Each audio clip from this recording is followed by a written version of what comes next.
Hey, look who's here. Oh my gosh. Put it in the history books. It is April 18th. The Dream Team is back. It's back. This is supposed to be our show, and I'm feeling more like a guest host. Yeah, I mean, my heart will rebuild. It will heal. My heart will go on, so to speak. Oh, I feel like I've heard that somewhere before. Do you know, on the 15th, it's been 112 years since the Titanic sank. I did not know that. I thought the movie told me it had only been 84. But that was back in like what, 97? I can't do. I don't know. Too long ago. We're not gonna.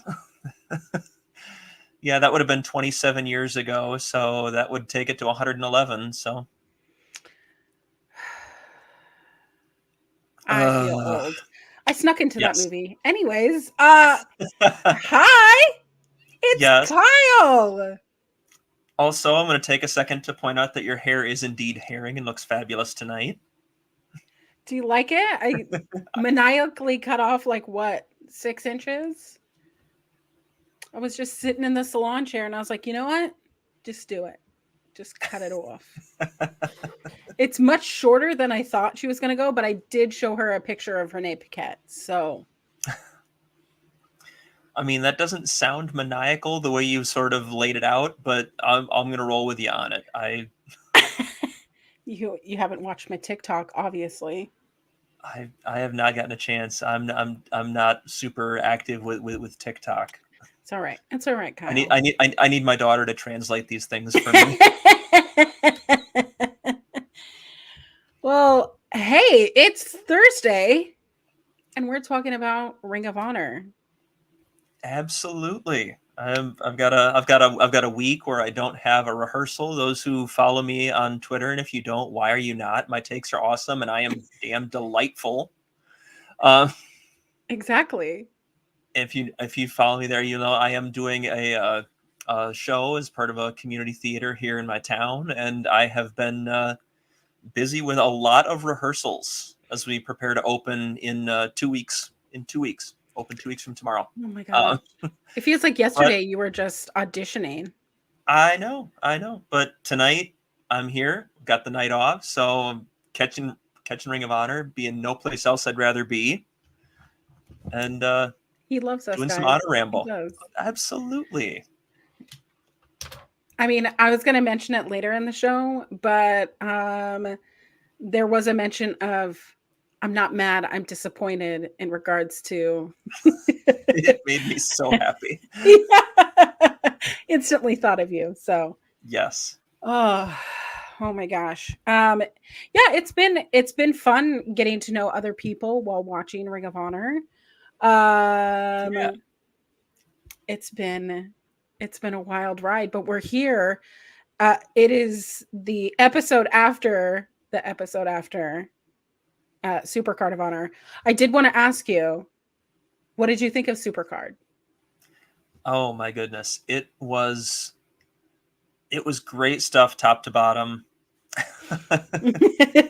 That's right. And I got a fresh headshot done for the show, so I'm going to get that to Bobby as soon as I can, and we're gonna have oh my god! Everything looking dapper. It's gonna be great.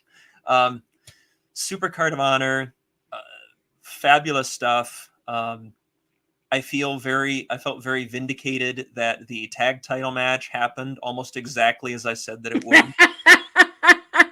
It's so funny because as I was watching, I was like, this is exactly what Kyle has been talking about. Anyways, go on. Yeah. From going the time limit in the proving ground match to going to the pay-per-view title match to the interference, because earlier on Adam Cole had the promo that said that Wardlow needed to pull his weight by making sure the Kingdom doesn't lose the titles. It all fits together. There it goes. And the match was a lot of fun too. And they left meat on the bone for a rematch down the line. I think the Infantry is still your best bet to take those titles eventually. Maybe sometime around Death Before Dishonor, say right in that neighborhood, if not a little sooner.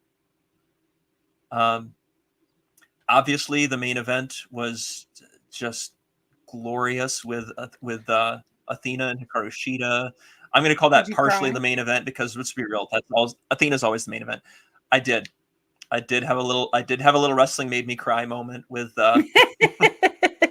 when it's probably the only time that Lynyrd Skynyrd has caused me to tear up, but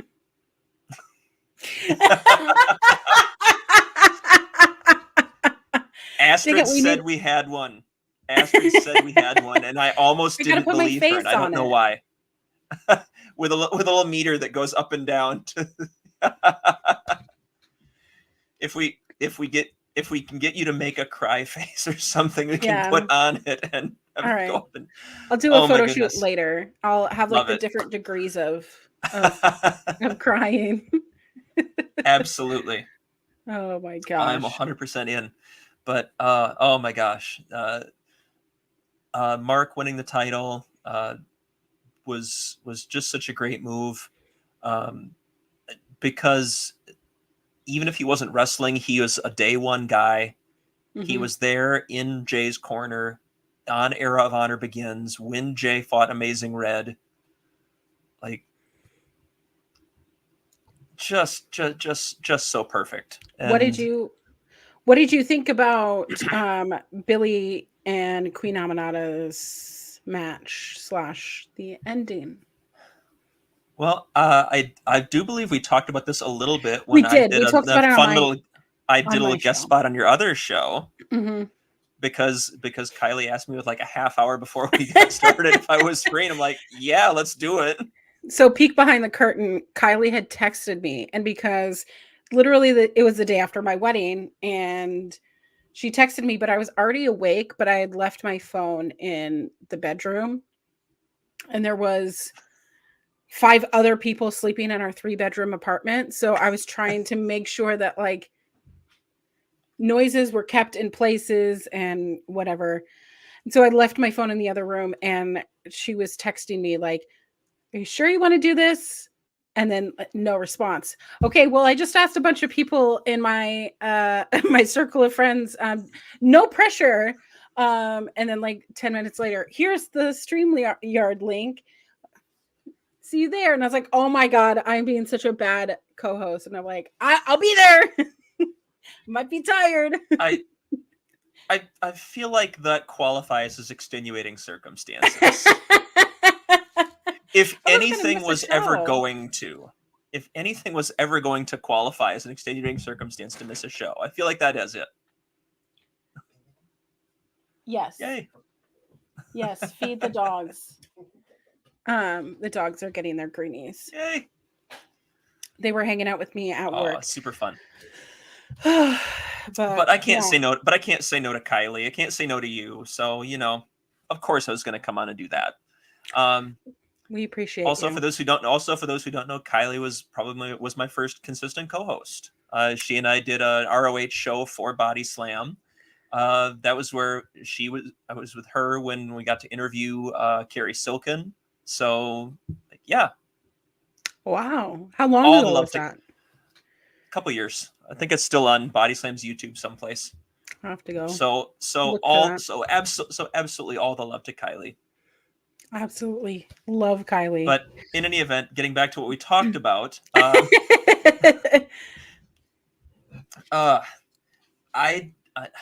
talked about how I definitely bought it for a little while, that it might have actually been something. The production value really helped there. Cutting back to the desk was such a great little misdirection tool that I really enjoyed, kind of cutting away from what was happening in the ring. Mm-hmm. But knowing what little I know about physiology, the second they sat her up while wearing the neck brace, like, oh, okay, this is a work. Got it. Okay. Well, I mean, I said it on the show, but that definitely worked me. And then the moment that I was like, oh, Queen Habanana's been really nice, opening the ropes like that, like motioning her through. She looks pretty distraught. And then the moment she did that chokehold, I was like, got worked. Dang it. I got worked. But that's half the fun of wrestling. Yeah, that's true. That's true. It's fun to lose yourself in it.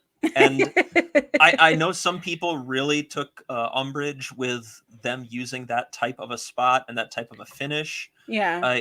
It's something that you can use, but you have to be very, very, very careful and very selective about when you use it. And you cannot use it often at all. Right. I mean, it did play off that story of win at all costs or else. Yes. So, well, with that said, we are on episode 60 of Ring of Honor a la AEW. I don't know what else to say. It's not episode 60 because there is a huge lineage, but it is episode 60 of the, it's episode 60 on Honor Club. On Honor Club. Oh, well, that's fair. That's fair. Yes. There's a separate numbering system for ROH on Sinclair as it's laid out on Honor Club. Sort of like different volumes in comic book series over time. Let me tell you, I hate Honor Club. And I talked to you earlier on this week about Honor Club. And don't make this a rant because I know this is going to happen. But now you're just tempting Bobby at this point. I just flipped the switch. So I am a chronic, like, I will watch something, put it away, right? So watch a couple matches, I'll go do something else. It's the neurodivergent brain. I can't, like, when I'm watching it in real time, I'll do that because I'll just get up and other people will keep watching it. But if I'm on my own time, I'm going to pause it, go back and forth. I paused it for a couple days. Came back, turned on the Honor Club app, went to press play. It went to the last second of the show. And there's no replay button.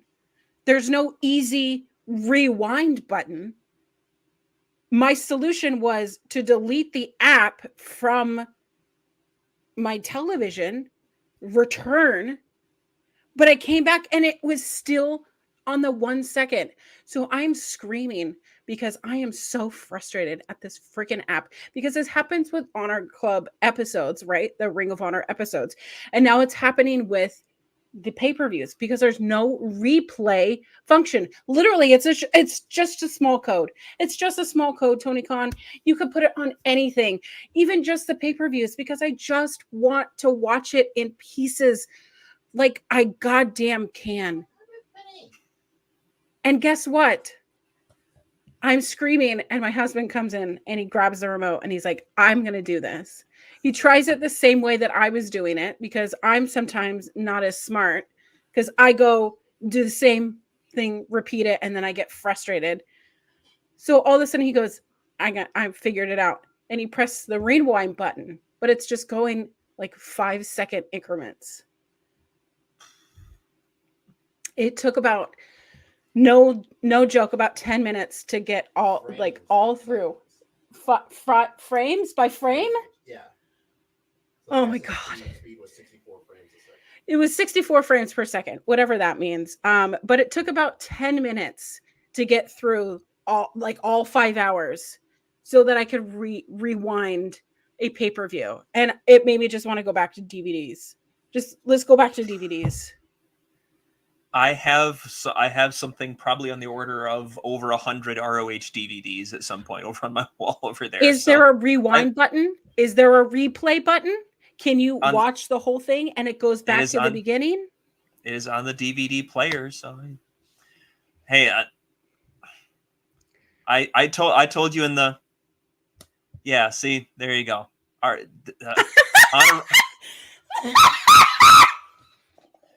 Honor Ramble was no boys allowed for a little while, and with the exception of Andre, but honorary. Yeah, honorary. Between you and Astrid and you and Kimmy, it's and y'all were killing it, and I was thrilled. I couldn't have been happier. I was thrilled to watch it.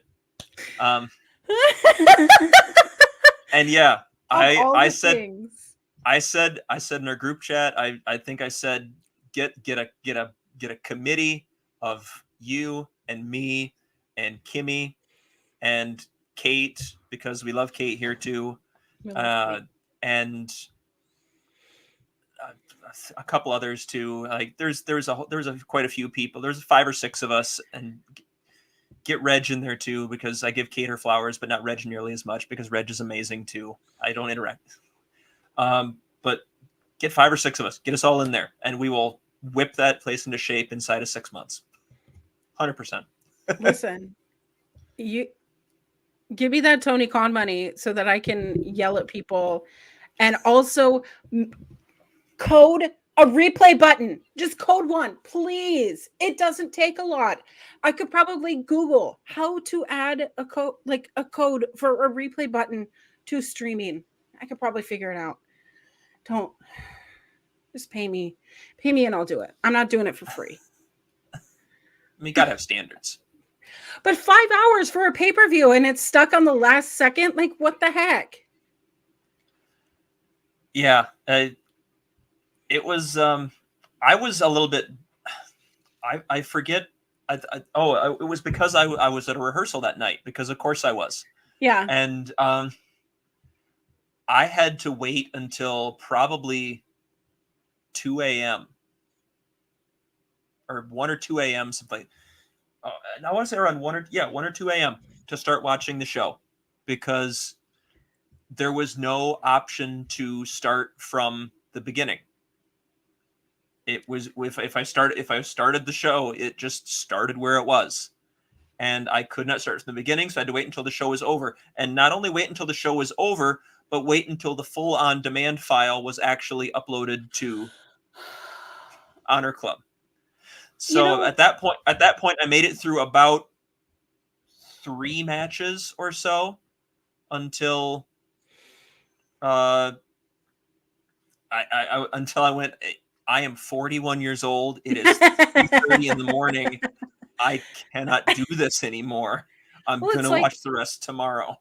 Like when Peacock first got WWE pay-per-views or whatever, it was really rough. there was a period of time that it would lag, like the feed would go out. Some people would say that it, completely died altogether, but they got their shit together because they have a shit ton of money over at NBC, right?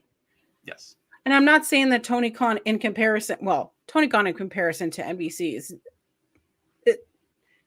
it's a different fish, smaller, bigger ponds, whatever analogy you want to use.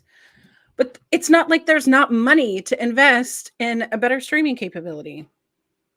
It's my little rant. We're 22 minutes into our show, and I've talked about how terrible Honor Club is. Ay, Dios. I'm really trying to sell people on Honor Club, if for no other reason than the fact that they can watch the show with us and actually participate in the discussion. But I agree. I think if they hire us to make this happen, then there you go. We'll figure it out. I am not a coder. I don't know squat about coding, but I feel like we can be very beneficial in the here is what we want it to do side of the equation. I unfortunately have this like gene in me that like if I've seen it once on YouTube or like read one article, I know how to do it. And then sometimes I found out the hard way that I can't do it, but I certainly tried. So, oh, that's all right. You're all the expert I need to help host this show. So. Oh, well, what an episode of Ring of Honor that we are reviewing today. This is a treat to have you. I do miss you, and I won't cry. But it is easy to do a podcast with you. Not to say it's not easy to do a podcast with my wonderful guests, but you are the encyclopedia. Nothing beats the original. Yeah, exactly. You are the encyclopedia that fuels the rambles. Because I remember some weird bit of minutia from 2007 or something like that. I mean, I can't wait till we talk about this Taurus guy, because Black Taurus, who's no longer Taurus, who's now the beast Mortos. And when I hear Mortos, it makes me think of an Invader Zim episode. I've not heard of Invader Zim in quite a long time, so thank you. But there was an episode of Mortos, their soul stealer, and that's what I think of. I can't help it. I can't turn it off. Interessante. Well, we'll get to that in a bit. And yes, absolutely great stuff there. I do like that we are starting these Ring of Honor episodes with like a welcome videos that are already viewable on the internet. Yes. But it is like a little welcome entrance. It's kind of like it's starting. Let's jump in. Yes. And we started with our champion who's actually going to be on our show with Mark Briscoe, cutting a very Mark Briscoe promo. But it just means that he's going to show up. That's basically what he said in the most Mark Briscoe chicken language. I mean, technically, this was in service to the 6-man at Dynasty, but yes, it was taped from Collision this past week. So, promising that Eddie Kingston, and Adam Copeland are going to bring the violence to House of Black, and we are going to see him in the main event tonight in a proving ground match against who the F is Griff Garrison. Because I'm trying to make sure I don't know what our monetization status is, and I don't want to jeopardize it. I think after like 10 minutes, you can do the swears, but I don't know. That could be a lie. I could have just lied to you. I should know it. I do a lot of this stuff for a living, and I have never bothered to look it up because we don't swear in any of our content that I do upload professionally. Wow. So it's never come up to be a concern for me. I'm always willing to be people's guinea pig.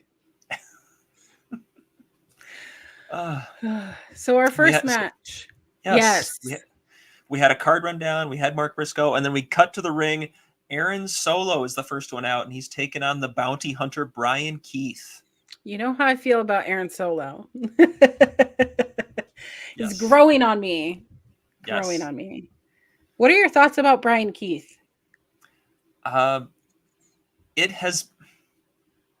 He's felt a little underutilized to Mm-hmm. me, but he does well in the spots that he's given, Mm-hmm. and I can only hope that that grows with time.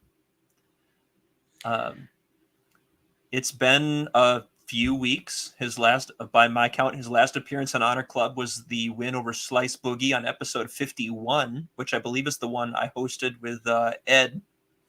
Oh, when I was not here, I was at a I think country show. yes, but you had the hat. That was what was important. Yeah, that I have. The hat is hanging up over there. So, But yeah, so it was this was fun. I'm enjoying Aaron Solo's being a bit of a dick about the code of honor and like the uber sarcastic handshake, and mm-hmm. it's a bit of a common trope, but it's fun. I like it when a heel tries to go like really over the top and ridiculous with it, and I'm kind of hoping that because Solo is continuing to grow on me, that we're gonna have a bit of an arc here from being the sarcastic jerk about the code of honor to actually coming to respect it a little bit. I don't know who brings that out of him, but I think that could be a fun little way to go with him. But I agree. He is growing on me. I was not impressed by him. I thought that he didn't have a personality, and then all of a sudden, one week, his match against Lee Johnson? Question mark? Maybe. Am I doing all right with my yeah, that sounds right. memory? That sounds right. Where he started being sarcastic, and yeah, it is a trope that we've seen before, but it's a personality. It's something he put pen to Yeah, paper of having a personality, and he's showcasing it. That's all I want. I just want a little effort. I just want to see some sort of a person rather than just a guy that wrestles that has a streak of blue hair. which he doesn't even have that anymore. He doesn't. That's a bummer. Poor choice. But But what did you think of this match opening the show? it was it's such a weird thing to try to categorize the way the card is constructed, because it doesn't really it's not really built like a traditional show, in that the taping is kind of pieced together here and there, Right. and sort of in an odd way, so you don't get the kind of audience build that you would where you normally wanted a really hot action packed opening match, or something that was going to have a lot of high drama and hook the crowd immediately. Did you So feel like the crowd, like this wasn't like the first, like for me, I didn't feel like this match was like the first thing that this crowd has seen. It kind of felt like a match that was placed maybe right after a Dynamite or Collision, whenever they taped this. Like it felt like the crowd was already a little bit like, oh, Brian Keith is coming out. Yeah, we're standing up. Yeah. They probably had seen him earlier in the night. I don't know. But like yeah, logically, when I'm it's thinking about crowd behavior, that's kind yeah, of and I'm trying, and I'm trying to think if any real thought came to mind in terms of when it was. And yeah, I got the impression that it didn't seem like a first match, but crowds are always so fickle and so odd to really try to pinpoint just based on that. And not only that, but this one had matches from probably about 3 different tapings. mm-hmm. I know the Dark Order match, if I'm not mistaken, was from the taping in Quebec from back in late March. Oh my gosh. I'm pretty sure, at least. Yeah, I mean, you kind of see the signs if you watch all the product. I mean, maybe that's something that I should try to focus on in the future, because they don't always, like cage match, for instance, they don't always, I don't know. They kind of put it in a weird order anyways, that they're like, "Oh, this is something that got taped last night." and then we never see like some of them. So, or we don't see them for 4 or 5 weeks. I'm pretty sure almost like a wiki. They do have some folks that like contribute to the site that reorder things sort of after the show airs.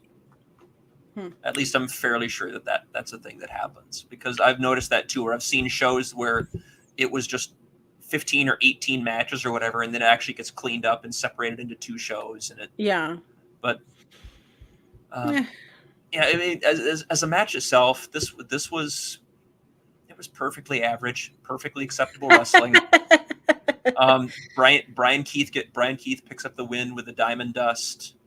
It got about 7 minutes. Aaron Solo had some decent offense, but yeah, I mean, there was some moves that Aaron Solo did where it was played off very, I don't know what the word is, kind of not like a skittish heel, but kind of like a,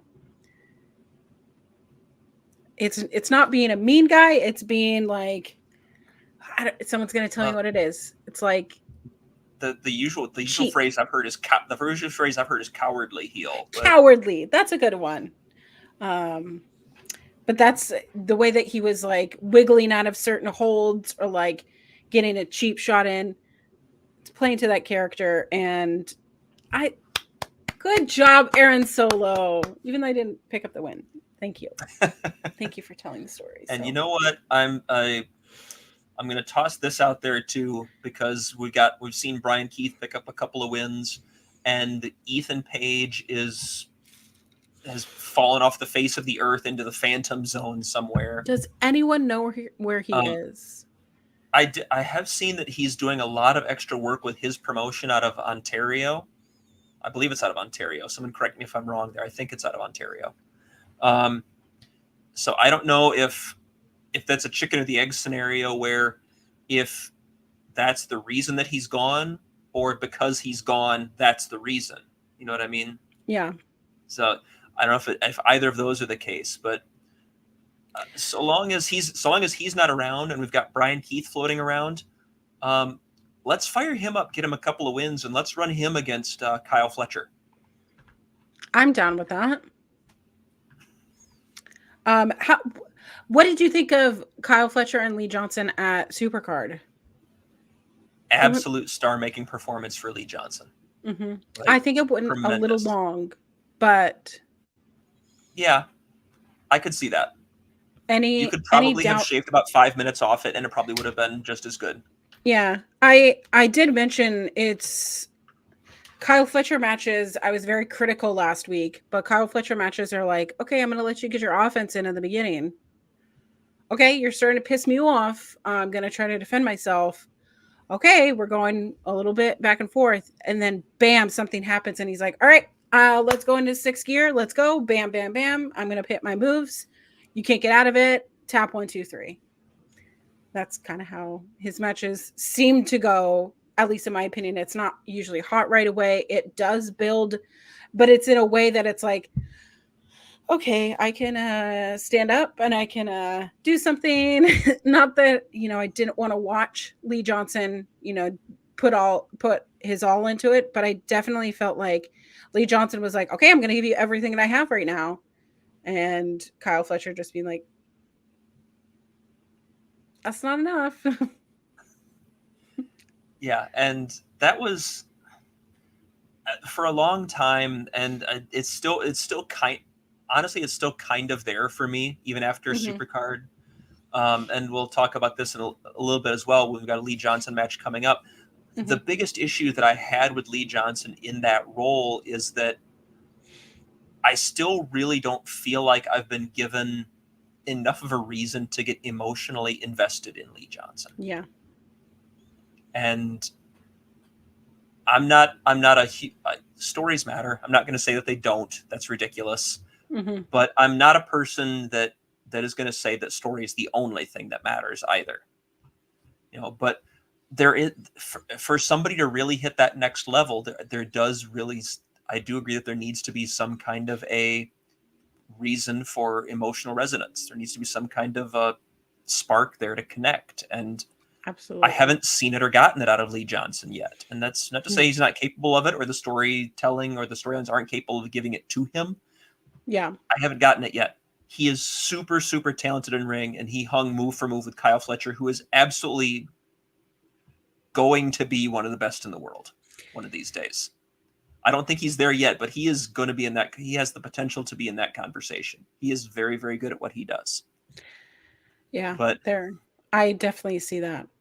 But going right into the next match, it's another could be something. I don't know. I'm trying to hype it up. It's Lance Archer and the Righteous of Vincent and Dutch. Which, do you remember they were a trio with Bateman, correct? Yes. Where did Bateman go?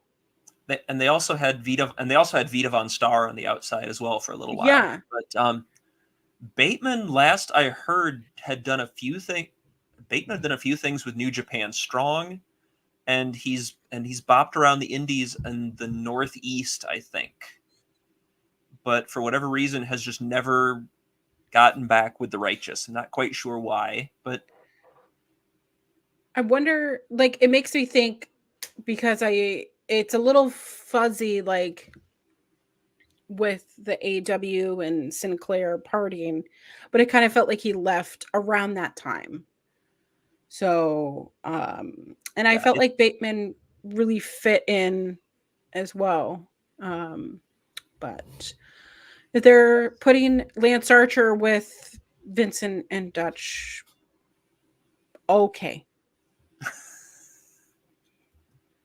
It's just trying to fit, like, I don't know. Do you ever get like do you ever get like the specific Starbursts and someone would be like, well, if you flatten the orange one with the pink one, it tastes so much better. But I like the orange one by itself and I like the pink one by itself. But together, it's just like, okay, I'm eating orange and pink together. That's how it feels. Lance Archer is the orange Starburst and the Righteous is the pink Starburst. Okay? They're great on their own. They have their own different independent flavor. Together, cool. But it's not like when you're, oh, I want a Starburst. I'm not going to go for, can I actually get an orange and a pink one? That's what I'm really craving right now. No. I don't know. I just realized I don't have. We talked about mixed sketty. There's so they're two great tastes that taste great separately, but also taste decent together. Right. But they're better. I'm not sure the marketing rolls off the tongue for that one. Listen, I never said I was good at marketing. I'm just telling you what I like. But it's like, you know what I mean? Like, it's two separate flavors. They may look big, but Lance Archer wrestles different, and the Righteous wrestles different. Yes, I don't mind. Yeah, I'm with you. I see where you're at, and I don't mind the pairing. I don't think that it's strictly necessary for either one to thrive. Yeah. I think the Righteous are perfectly fine in the tag division on their own. I think Lance Archer is a great addition to the heavyweight division on his own. Yeah. You could tell a whale of an underdog story with Mark Briscoe and Lance Archer. They would have all right, here. I'll give you this one for free. Because I'm really good at all these things here. And very modest too. Let's say a few months down the line, let's run Lance Archer and Mark Briscoe in a Texas death match for the ROH World Title. That's where he thrives. John Moxley, all the violence. I love violence.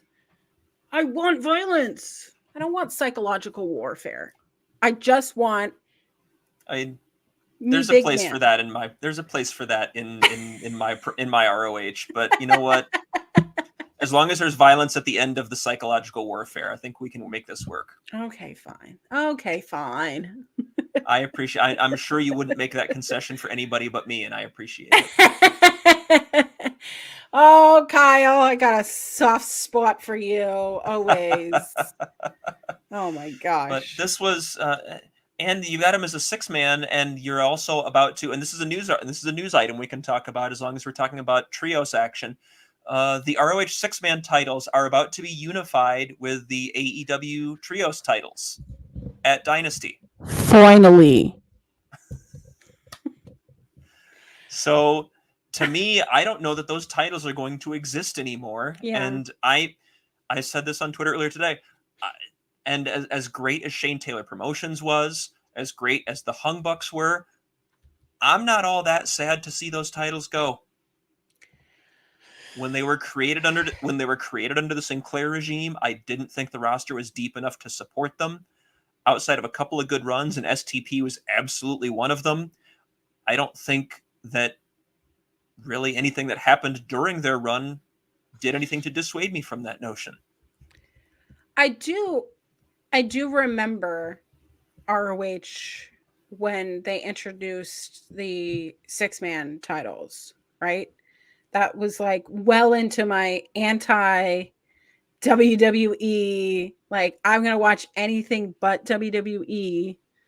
So putting all my, and it's the Kingdom. The Kingdom was the inaugural. So it's like it is nostalgia, but are we getting rid And of you the remember which iteration of the Kingdom, right? Matt Taven, Vinny, and TK TK Orion. Mm-hmm. I remember the match because Kushida was in it. Yes.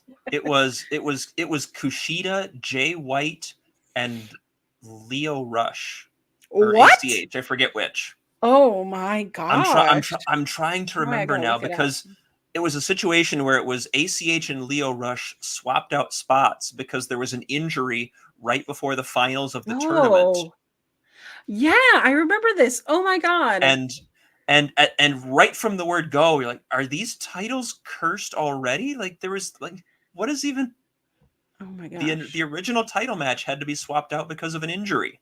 Yep, at Final Battle at the end of 2016. Oh my gosh! Yes, and it was little baby no facial hair Jay White on excursion from New Japan Pro Wrestling in short trunks, and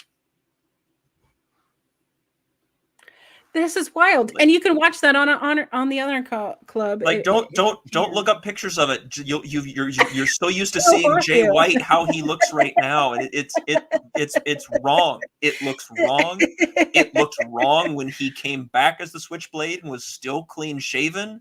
It was just wrong. It is kind of cool to see, because I mean, I think that the Bullet Club is going to win. I think that the Acclaimed is going to sizzle. Yes, Sizzle. I agree. Out, right? But I do think that is really kind of special that Jay White was in the inaugural match, and he'll be there. And basically, what's their end? Yeah. So wait, are they eight? So they're unifying. So are they going to be like the AEW ROH? I believe I read that they were going to be unified as under the AEW banner. I'd have to double check. I believe that's what I read earlier today. I think it was just referenced during the conference call today.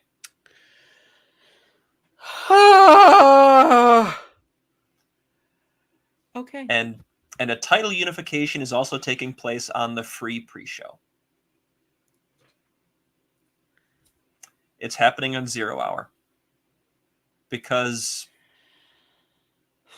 I mean, in addition to it being a title unification match, it's also a feud that actually does have some legs and some history behind it. It's not like it's just a throwaway, but nope, it's happening in the 0 Hour. I get it. Like, the pay-per-view on Saturday, Dynasty. That's what it's already stacked. Dynamic Dynasty. Yeah, it's Dynasty. Dynasty Warriors. Did you ever play that game? Anyways, Dynasty Warriors. That's how I learned about Eastern history. Anyways, you can Google that. No, I played Dragon Warrior. That was about it. So it is a stacked card. The price is still $49.99. I don't know. Maybe I'm a cheap ass, but like your major 4 pay-per-views, sure, $50. But for these like filled in pay-per-views, why are they $49.99? You're literally building the card around like 2 things that you've built. Yeah. Although Will Ospreay versus Bryan Danielson is kind of worth $49.99 for itself. But former ROH World TV champion Will Ospreay. There you go.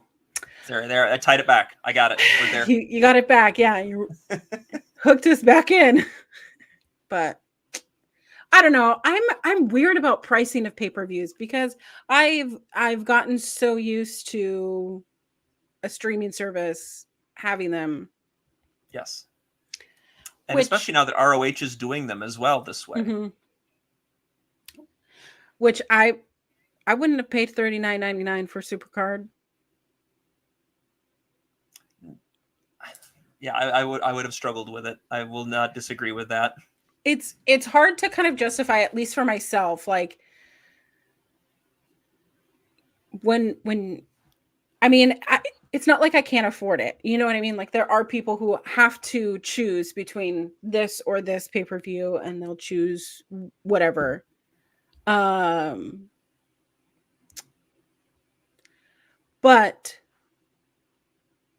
I don't know. Make it worth our time, make it worth our money.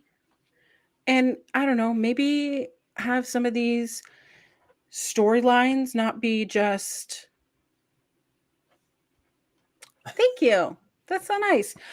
Maybe make sure that these storylines aren't like built a week before or on Twitter. I don't know. Yeah, that would be nice. That would be nice. There was a point in Ring of Honor where I distinctly remember that you could figure out Final Battle months in advance. Yeah. Not the whole card, but you'd have a reasonably decent shot. You could narrow it down to probably 2 or 3 names, maybe 4, and go, they're probably getting the title shot at Final Battle. It's going to be one of these people. Because ROH was in a position where, because the constant threat of WWE or TNA poaching their top talent really started to become a thing circa around 2005 or so, once Punk jumped ship and Joe did shortly thereafter. There was always an undercurrent of, we need to constantly be building the next main event stars, because at any given time the rug could get pulled out from under us. And you saw that from era to era to era to era. And you started to see a bit of a downturn to me under the Sinclair banner, because so much started to hinge on the elite. It started to hinge on Adam Cole. It hinged less on Kenny Omega because he was still very particular about booking stateside.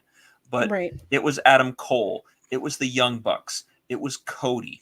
It was, and to me, you didn't really. You had guys that were perfectly capable. Like, you had a Final Battle that was main evented by Brody King and PCO for the world title, and I love both of those guys, but it felt like a very left field kind of decision. Yeah. And that's what I feel like you're getting in a lot of cases with some of these major matches with the current run. And I agree. It doesn't feel like the long-term vision is there. And maybe I'm wildly wrong. Maybe this is absolutely the vision. Maybe this is what we want to do. But I don't know. See, I'm back now. We're in our second match, and we are 51 minutes into this week's episode. And the second match was a squash match. Yeah, it was the Righteous hit Autumn Sunshine on. We didn't say who they were fighting. It was the Lance Archer and the Righteous against Savion Truitt, Damian Chambers, and John Cruz. John Cruz didn't even tag in at all. No. At all. No. Listen, Ed, we're catching up like old pals. They hit Damian Chambers with Autumn Sunshine. Lance Archer hit the blackout on Truitt onto Chambers. Vincent pins Chambers. 4 minutes in, out, done. So, okay, there. We're through 2 matches now. Now we can talk for another 45 minutes about random nonsense. Okay. So this is what I was kind of excited for, right? We kind of have been seeing these narrated video packages, right? So it's the premier athletes. They're no longer the varsity athletes. They are now the premier athletes. Last week, we featured Josh Woods. Now we are featuring Tony Nese with his corn on the cob abs. I have never, ever heard that described that way before. Corn on the cob abs? No, never. That is a complete new one to me. I mean, I don't eat corn on the cob, but anytime I see like corn on the cob, I think of Tony Nese and Finn Balor. They just have like the standard abs. Are both fair. But then they have like abs on the side. Like, I don't understand. How does your body look like that? This is why you get paid all the money. There was a point that I was not far from that. It was back when I was in high school, so that I'm not sure that even counts. There was a point when I wrestled in high school. I was probably about 5% body fat at that point, probably a little bit less, and I actually did have abs. It was very nice. They have long since been replaced with a dad bod. Listen, cheers to dad bods. But yes, this was great stuff. I loved getting this. And I wonder if we're going to get one with Ari Daivari next week, but I mean, I think it's brilliant to kind of Big D Balor. Yeah. That is mildly discomforting. Finn Balor is not just for the spooky boys. It is for the thirsty queers and the thirsty girls. The thirsty auntie. You know what? Really missed opportunity not calling Judgment Day the Spooky Boys. I mean, BOIS. I love it. BOIS. Listen, he was a spooky boy. But these little video packages is exactly the kind of substance that I've been looking for from. I mean, all 3 of them are stunning to look at. They are. I don't understand how people's bodies can look like that. I just want to look at it. Can I just look at it? I don't know. But they're great wrestlers. While Josh Woods is inflicting violence. Yeah, let me just look at their bodies while they are being violent. And listen, that's all I want my wrestling to be. A little bit of lust, and I love it. But these little vignettes are really great, and I love that they're narrated by Mark Sterling. I love that we're giving him that obvious role, this very, I don't know. I had a weird feeling about him when he was managing Jade for so long, but I just really love how it's taking off here, and I don't know. I'm into it. Phase 1 ends.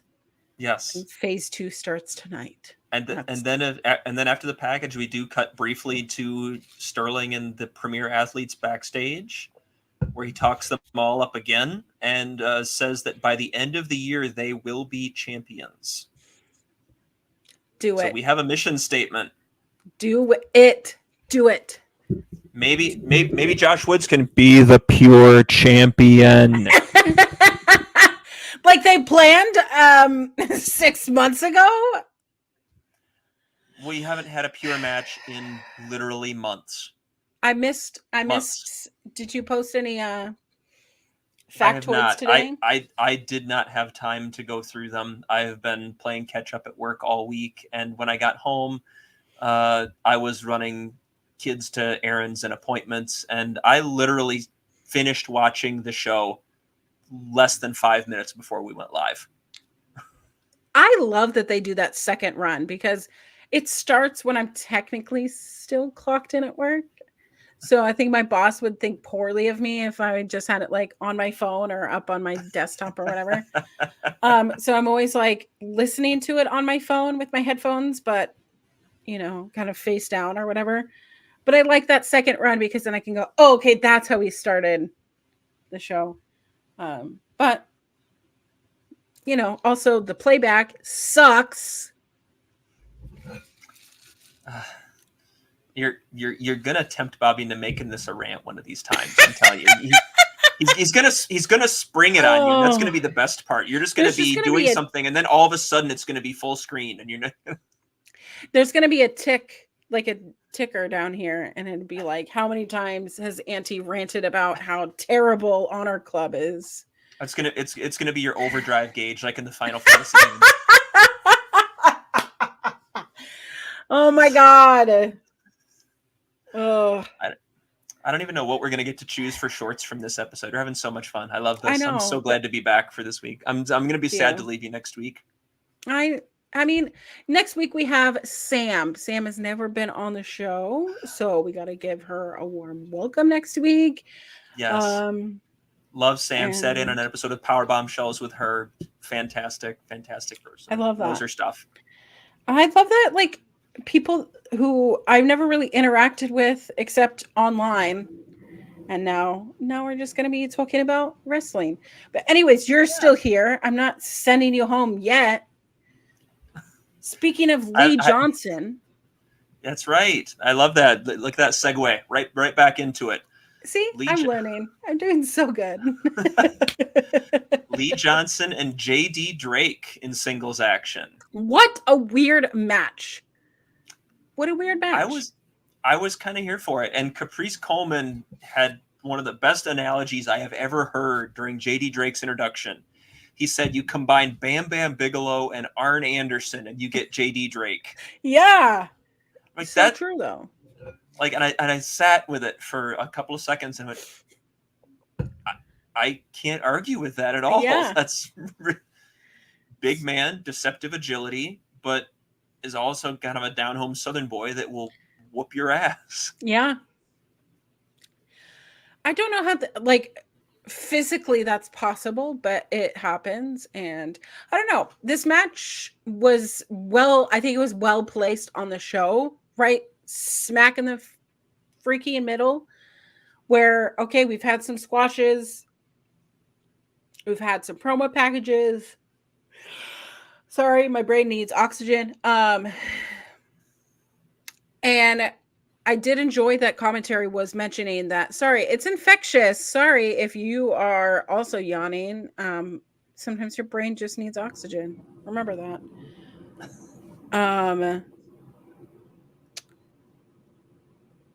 But sorry, brain went away. But they started talking on commentary about how Lee Johnson had a fantastic show out.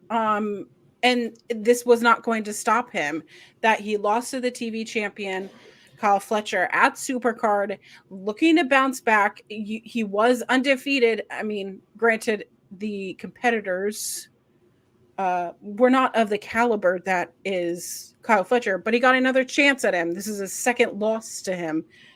And they did talk about JD Drake's size being a big factor early on in the match.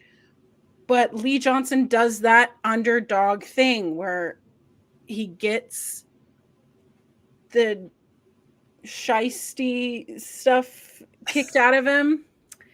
And then he has that underdog comeuppance where the crowd is. It's it's the easiest story to tell, but sometimes it is the most effective. Like, it's such a simple story, and it's so easy to get behind. It's so easy to pick up your roles, and there's a reason one of my favorite matches ever is Sting versus Vader from Great American Bash '92. It's that exact story. I've never seen it. Go check it out. It's absolutely fantastic. There's a lot from like before I actually was cognizant of my own self and my body, and I mean during that time was like what, the O.J. Simpson trial and like the O.J. Simpson trial was around 96. Oh, I want to say it was 90. I want to say it was closer to 94, 95, 96, right in that neighborhood. Yeah, that was Sting. That was pretty much the match that made, to me, that was the match that absolutely made Vader as a star in North America.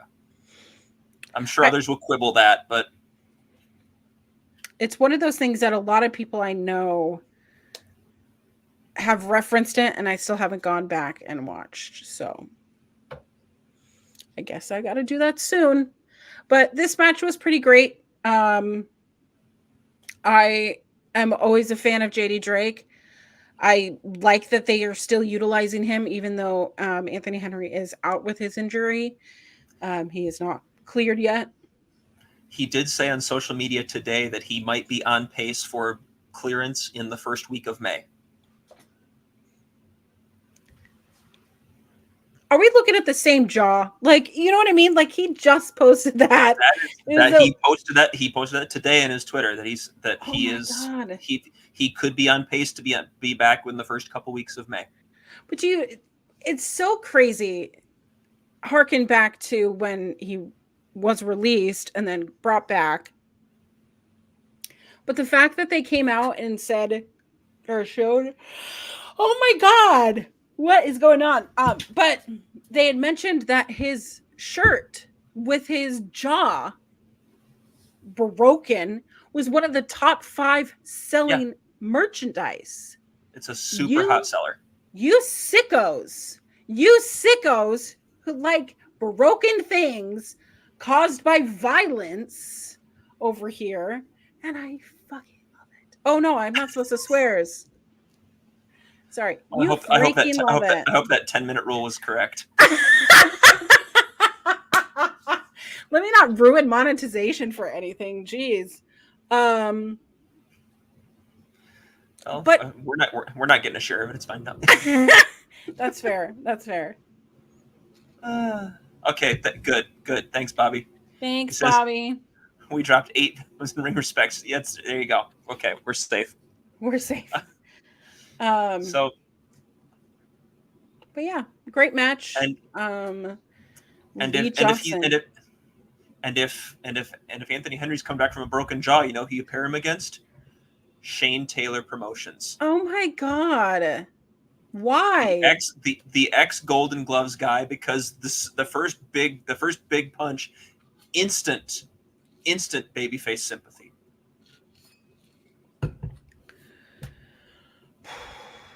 I don't know.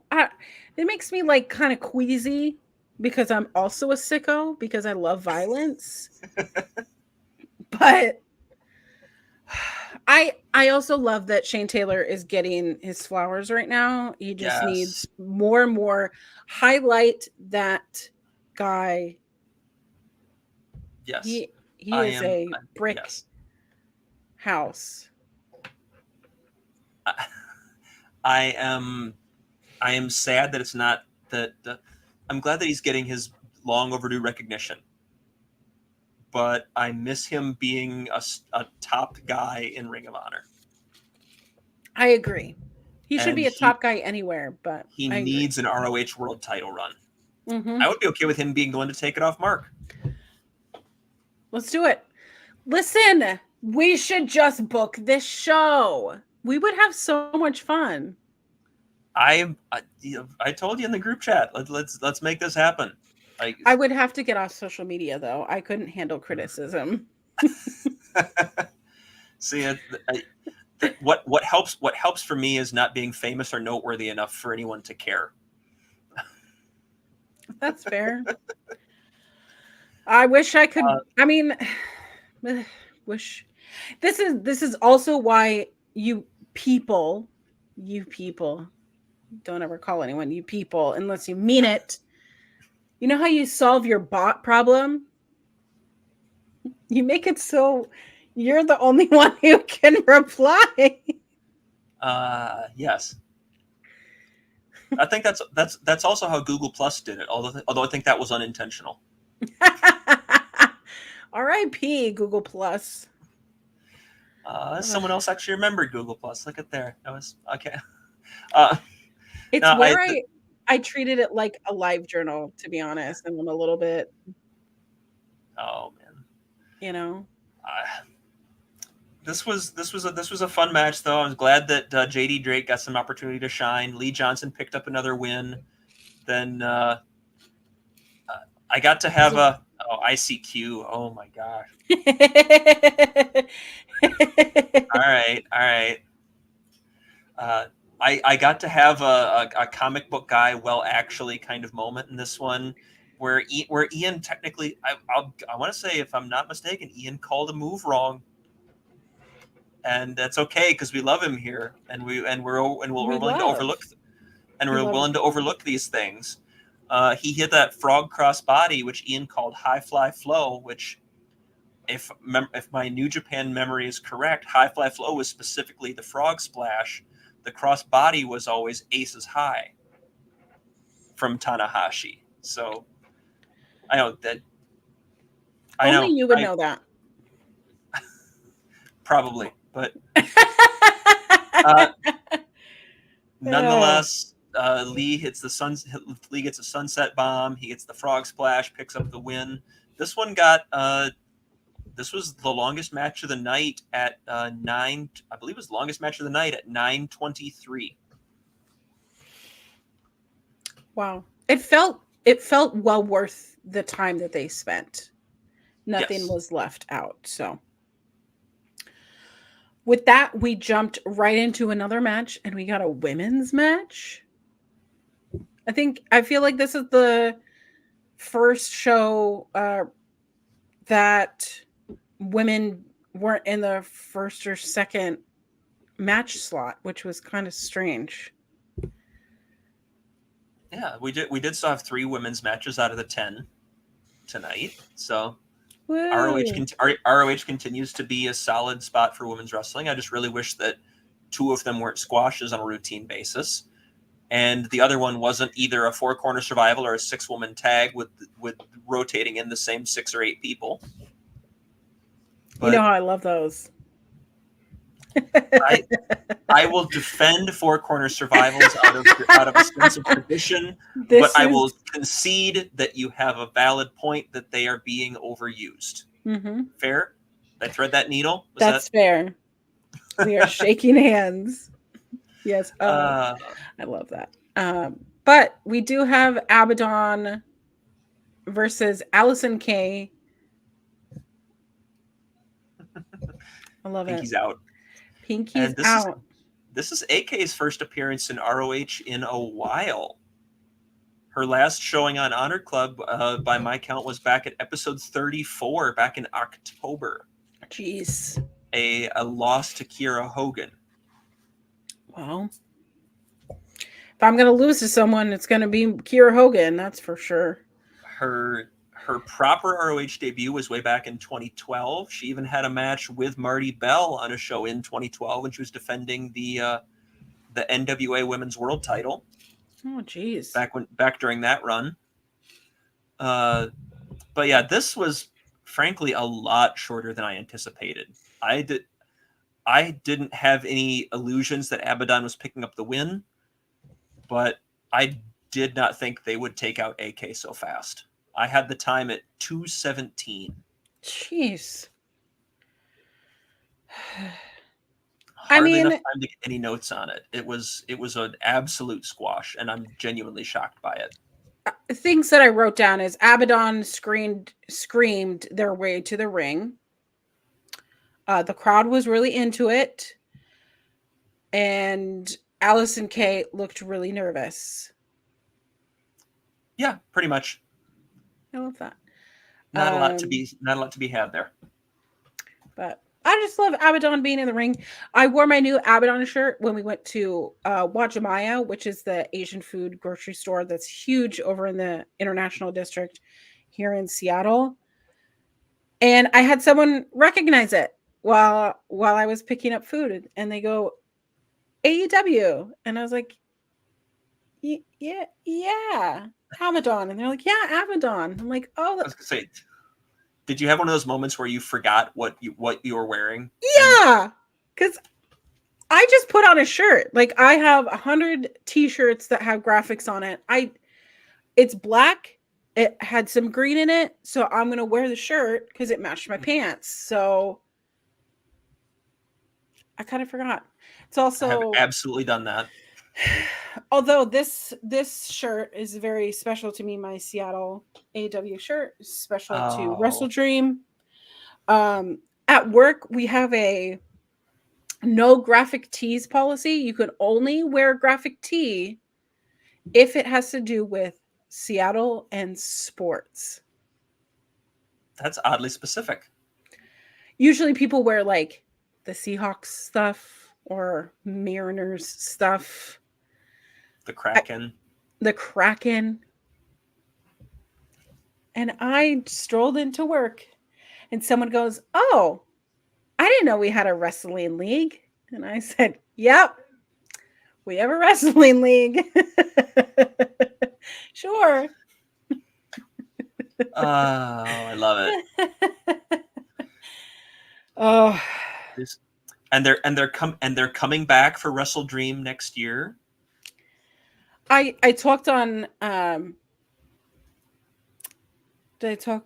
I think I talked on another podcast about my ranting about how.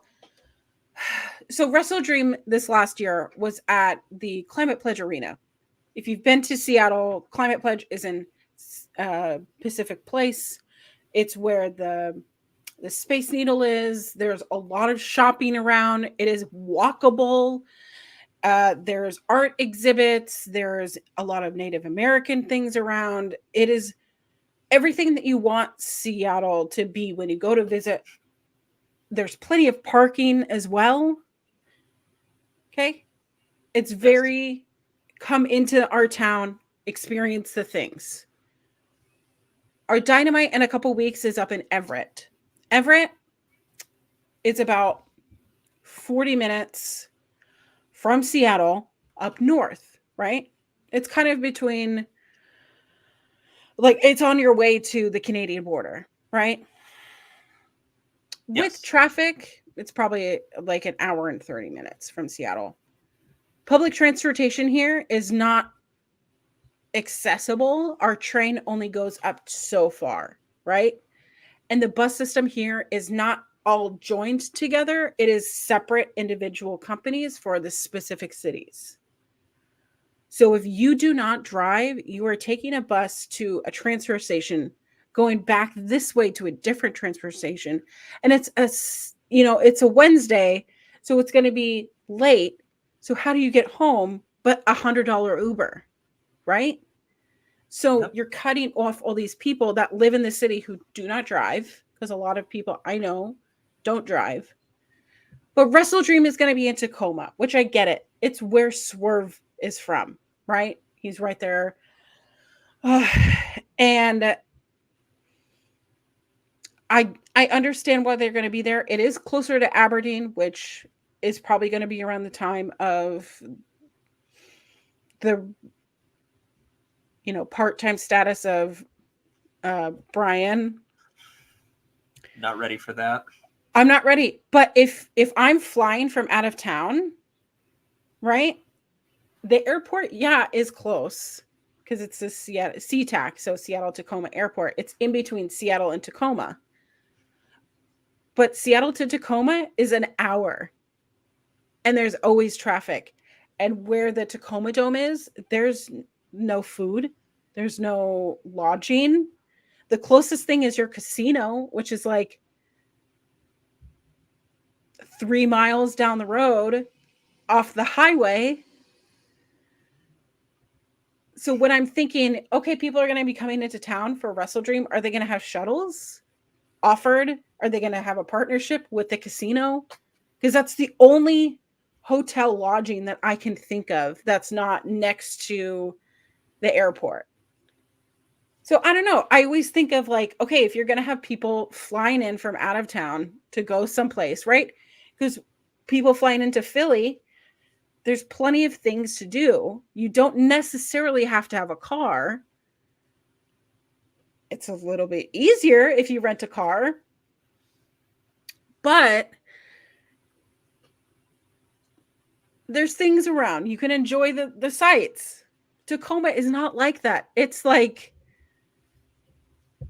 it's Lakewood is where Swerve is from, and it is kind of the rougher side of town anyways. And where the Tacoma Dome is not that far from a very rough side of town. So I don't know. They still run things at the Tacoma Dome. It's not to say that it's not, you know. Sorry, that was my Seattle rant. I get like anytime that there's a show and I'm like, oh, it's going to be at the Tacoma Dome. No, thanks. Well, I am waiting for AEW to run Michigan again, and I don't know when that's going to happen. When was the last time that they were in Michigan? They might have run Detroit since the last time, but I don't think it was as far back as Grand Rapids. But yeah, it's right hand, and Detroit is near the thumb. Yeah, there you go. That's the only thing I know about is from you know, it's that's what wrestling taught me. Yeah. Thank you to the Motor City Machine Guns for that. Who, rumor has it, according to Body Slam reporting, is they're headed to AEW. I want them versus everybody. I want them versus everybody. I already dropped it in the. I think that was in the Body Slam news group chat for some of the website folks that work on different things, writing for theirs.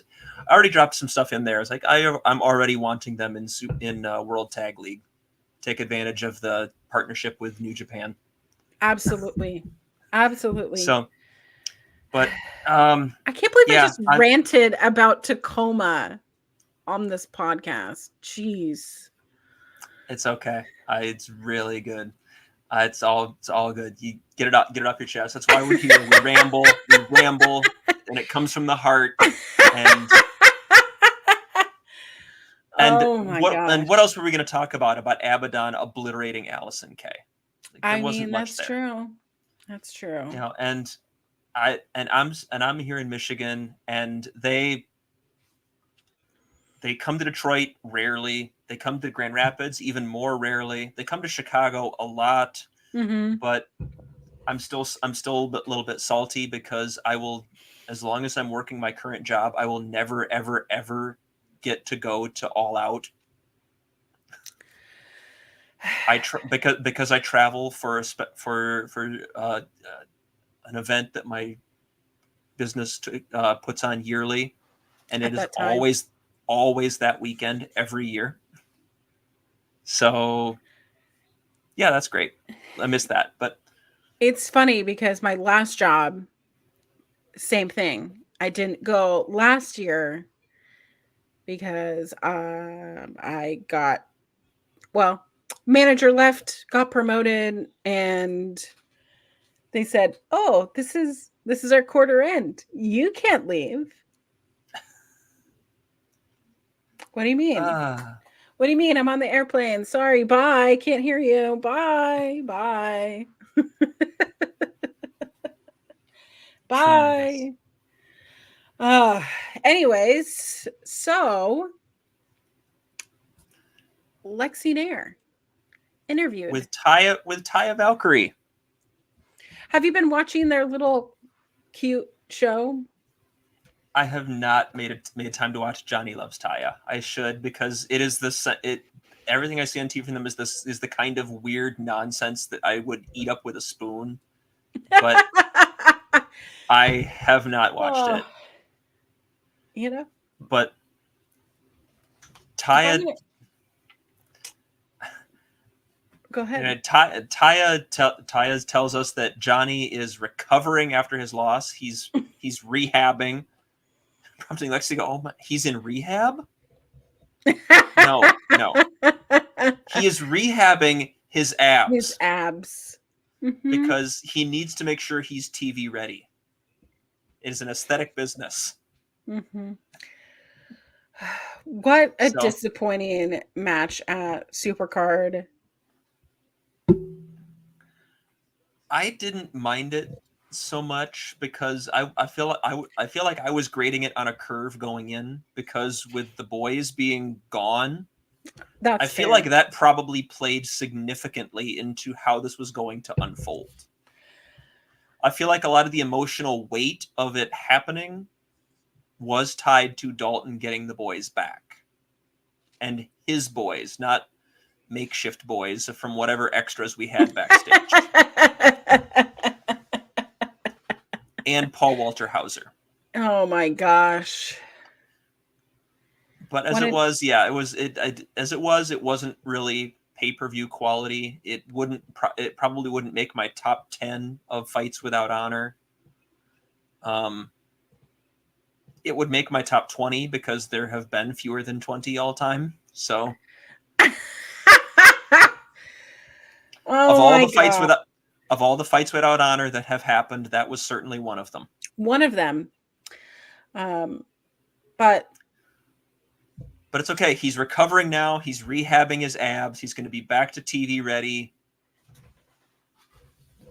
2 weeks? 1 week? Probably 2 weeks at minimum, because I doubt I'm pretty sure they taped a whole lot of episode 61 over the last week or two as well.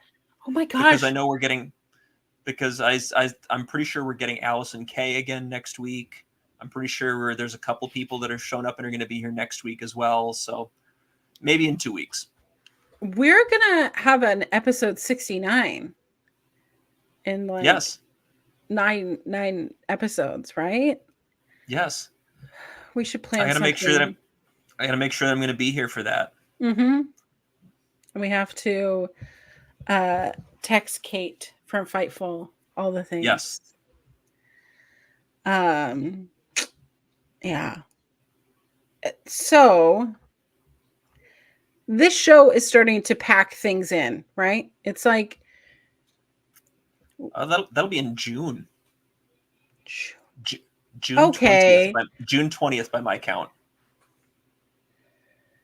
June is in 9 weeks. Yes. Is time real? I've heard it called a flat circle. What does that mean, Kyle? What does that mean? I don't know. What is a flat circle? It's something that sounds clever to people that want to sound smart.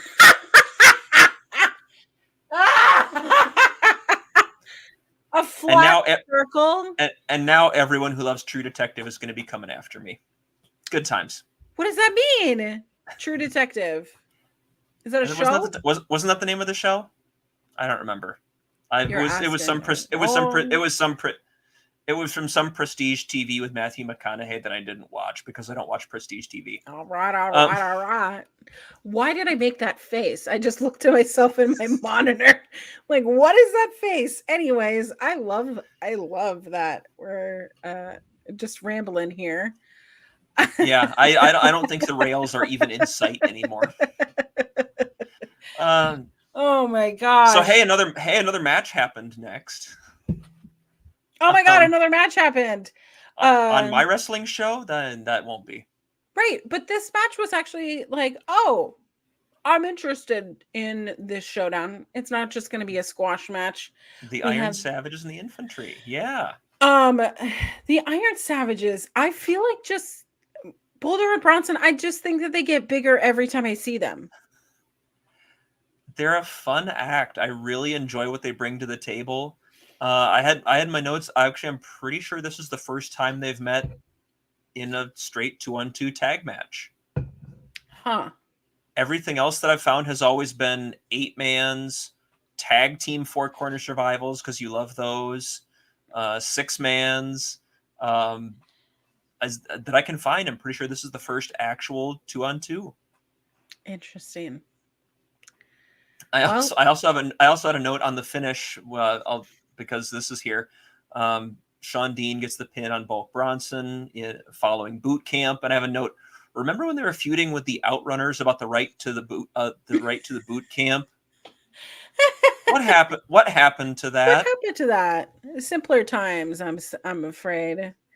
Simpler times. I mean, I'm not averse to it, because the infantry is getting their shine on AEW television. That they're getting to show everybody how fantastic they are. I think they're still your future ROH tag team champions. Absolutely. But like, that story just evaporated. Listen, I've always been team Sean Dean. Always, always, always. So seeing them get legitimate matches. I talked about this last week. Just seeing them go over on AEW television and not just be squashed out of that tournament. Absolutely. We did. When Ed was on, we talked about that feud. I love it. And I'm a little bothered that it just vanished. And if we're killing time until you want to throw the infantry back at Undisputed Kingdom, rekindle it, and let's get some conclusion to that, and let's get some more Outrunners nonsense on my TV. I'm into it. But this match was pure fun. It was great. Love watching skill versus different kind of skill. I felt that Bronson and Boulder actually found themselves in a little bit of a pickle partway through. They weren't able to keep up with the speed, unfortunately, having to go outside of the ring to kind of regroup, which I thought was fantastic use of outside of the ring. I think that gets abused a lot, especially in the AW era of Ring of Honor, that people often go outside of the ring in some of these matches. So I thought it was a great use of it.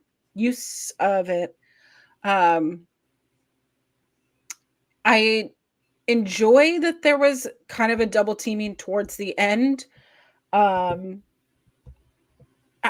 It's the numbers game, right? You got big people and you got agile people. How are you going to get through to the end? So I really enjoyed it, and it was a great match. It made both teams look great. So yeah, I'm reminded of what Jesse Ventura once said when he was on doing commentary for the WWF back in the day. I think it was Jesse. That sounds right. I'm going to roll with it anyway. Right. Yeah. where he said the bigger they are, the harder they fall, but they don't fall so often. I've heard that on an OSW. There's some wisdom there. But this was good stuff. I love the Iron Savages as an act. Multiple times Jack Jameson offering the savage sauce to Carly Bravo, who the second time was just horrified by the prospect. Yeah. and it's an easy thing to play. We played it with the Lee Johnson JD Drake match. You played it with that whole idea of, it's the little guy can take out the big man with enough strikes, enough dedicated agility and movement, but it's that whole one shot and now you're back to square one. Absolutely. You have to hit them 3 or 4 times. They have to hit you once. But they got the win. The infantry bounces back after their loss at Supercard of Honor and are positioning themselves well in the tag division, because it clearly won't be 8 or 10 weeks until we see the tag titles again. It's simply not possible. Kyle, it has been. I've really enjoyed the episodes that I have had without you, don't get me wrong, but just hearing it reminded week after week that your champions aren't on the show that they are a champion of, but the women are. So the women are really shining. Athena shining, the tournament shining.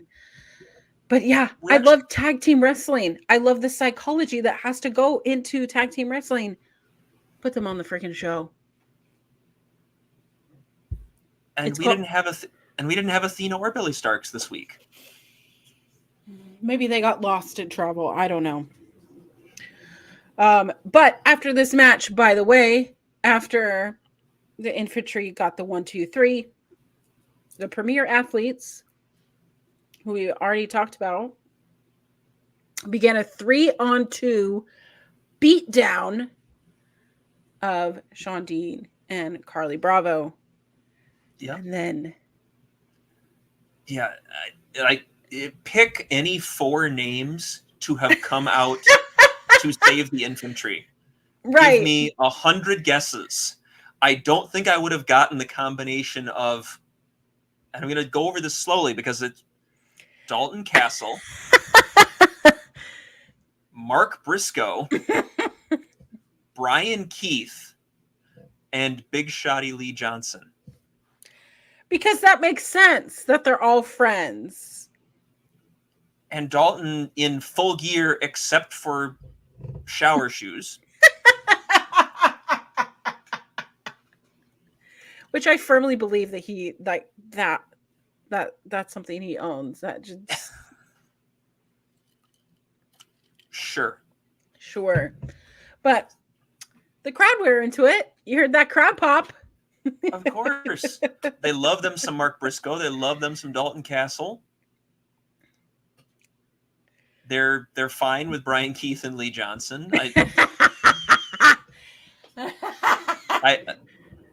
That'll come. I have faith that will come. Yeah, eventually. But I totally get what you mean. Dalton Castle alone.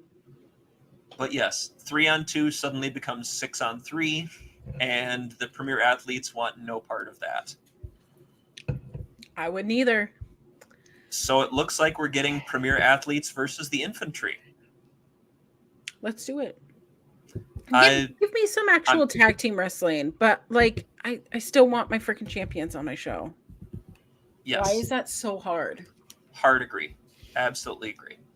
Another Dynasty ad. I put something on my Twitter about this during the show. Multiple Dynasty ads, and before the main event, we got a rundown of the Dynasty card, and I get why it's happening. I do. I get why it's happening. You have that level of synergy because Tony Khan owns both, because one is functionally in service of the other, and they're frankly difficult to separate from one another. But I really, really, really wish that they could just forego that level of corporate synergy and just let each one stand on its own. And I even think that about them mentioning ROH Supercard during AEW programming, for instance. Yeah. Like, just no, focus on this. Focus on the thing. I feel like if there was more than just the 0 hour show, right? If there was an actual like, oh, Athena's on the card, I would be like, yeah, that makes sense. Why you would show 3? You said 3 ads this week. I want to say it was at least 3 sounds right. That's what I think it is. But I mean, Athena's just sitting here with 52 wins, 51 wins. I think it's 51. Yeah, it's 51. And we can't have her on AEW pay-per-view. It was an enormous victory that she was on a throwaway Battle of the Belts. So you stay up for Athena. And that popped 400,000 views according to the ratings that came out the next day. So Athena is the draw. I love that. speaking of women's wrestling, we do go right into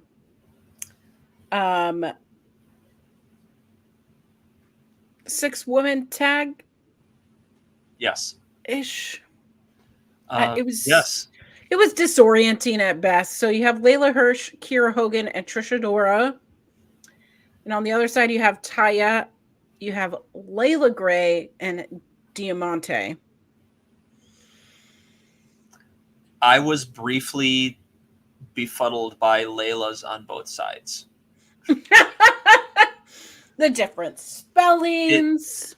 It took me a second. Not long. It wasn't a long thing, but there was definitely a moment of like someone just referenced Layla. Right. And I processed for a second, and couldn't we just start using last names? I don't know. It was a little bit confusing, but we get to see Layla Hirsch after the tournament, after everything that has happened with Rachel Ellering, which I hope that that's not over. I hope that that's not over. I hope that that's not settled. It was a fantastic feud during the tournament. But this is the first time that we've seen Layla back on our television. But it really was like a who's in the ROH women's division. It was kind of like, okay, women's wrestling and ROH, watch them play. Yes. And it really shaped up who is probably going to be I would say maybe the first challenger for Billy. I think all 6 of these women would make great choices to challenge Absolutely. Billy at some point down the line. This was Layla Gray's first match on Honor Club since January 20th, episode 48. And since then, she's been very active in OVW. She's still a mainstay there. Oh. So the last time Layla Gray appeared on Honor Club, she was in a 6-woman tag, teaming with Taya Valkyrie and Diamante against a team consisting in part of Kira Hogan and Trisha Dora. Last time it was Lady Frost. This time it's Layla Hirsch. So interchangeable. Just put a tiny little force to be reckoned with right in there. Just put a tiny Russian tornado of violence in there, and I'm gonna tell Layla Hirsch next time I see her, you are just a tiny tornado of violence, because she should put that on a shirt. Hello? I don't think that's necessarily a bad thing. I love it. Tiny tornado of violence. Absolutely. I'm here for it. I did enjoy how fast this match was. Not in just time, but it was something happening. We weren't getting stuck in lockups or chilling outside the ring for too long. It was bam, bam, bam, bam, bam, bam, bam, bam, bam, bam. Like, okay. Yeah. At one point, Hirsch just ate a somersault senton to the floor from, I think it was Diamante. Oh, brutal. Right outside But yeah. I had another moment with Ian's commentary where he referenced Diamante and Kira Hogan tagged in, and everyone knows that they've been a couple for quite some time outside the ring, and Ian discusses their on-screen rivalry by saying no love lost between Diamante and Kira Hogan, and I went, is that the phrasing you want to use there, Ian? I'm not sure about that. I don't know. It's a little. And I don't want to sound like I'm picking on Ian. I love Ian. He is fantastic. He dropped like you said earlier in the show, he dropped that "I'm not mad, I'm just disappointed," and I appreciate that dad energy. But I get irritated, period, when it's men on commentary. And I think that that's why I really do love watching a lot of indie wrestling, because there are a lot of women, a lot of queer people on commentary, because it does get a little bit like, okay, you're trying to fill airtime. And this match in itself was so power packed and so like dripping with action that it felt sometimes a little bit like, are you just trying to figure out something to say because you don't know the backstory, you don't know the history, you don't know the substance that is in front of you? This is not a 5-star match in the Tokyo Dome by any means, but there's stories being told here, and you're on commentary. So yeah. like, I don't know, maybe don't like wait till like the last minute to kind of plug those storylines. So I don't know. Well, I can't, of course, speak to any of what their preparation looks like or anything like that. But yeah, there are things like Taya Valkyrie got bounced earlier in the TV title tournament than a lot of people thought she would have. Mm-hmm. Uh, a lot of people would probably view the Queen Aminata win there as something of an upset. Does Taya is that still weighing on Taya's mind? Where's her mental state for that? She really felt like she was going to sashay her way to the women's TV title, and she got bumped in the quarterfinals, I think. I mean, even Maybe it was the harkening semis, I forget, but back to Kira Hogan and Diamante having a barn burner of a match. yes. Layla Gray, who hasn't been seen in ROH in forever, and what's her status in coming back? What's bringing her back? Because Ian referenced that she and Diamante have had a number of matches singles matches through the years. Interesting. Layla Hirsch is coming back. Where's Trisha Dorat? Who just picked up a big win at New Japan Strong Windy City Riot. Oh my gosh, incredible show! Did you watch the full show? I have not had a chance to watch it. No, I've between family life and this show, this musical, my entire life has just been wrapped up in this. So you only have so much time. Spend it doing what you need to be doing. I'm not.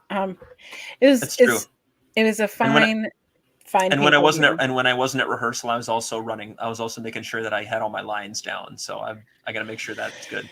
Listen, I forget to do everything all the time. I don't know how you do it. So, but yeah, it was a fun match. I agree, it wasn't a 5-star classic by any stretch, but it was a good, solid, action-packed women's match that demonstrates the depth of the division at hand. It potentially sets you up for some fun challengers for the TV title, which it's been a couple weeks now. Are we gonna? I don't want to get too awfully off the deep end about it, but if it's a television title, if anyone is going to be defended on a short turnaround, it's going to be those. And absolutely. So we need to get a defense out of Billy soon. So I'm a proving ground match, a defense. But Kira picks up the win here, pins Layla Gray after that swinging fisherman's neck breaker, which she just makes look absolutely brutal. So nasty. I love it. The torque that she puts onto that is just nasty, and I love it. I want to see Kira with a belt.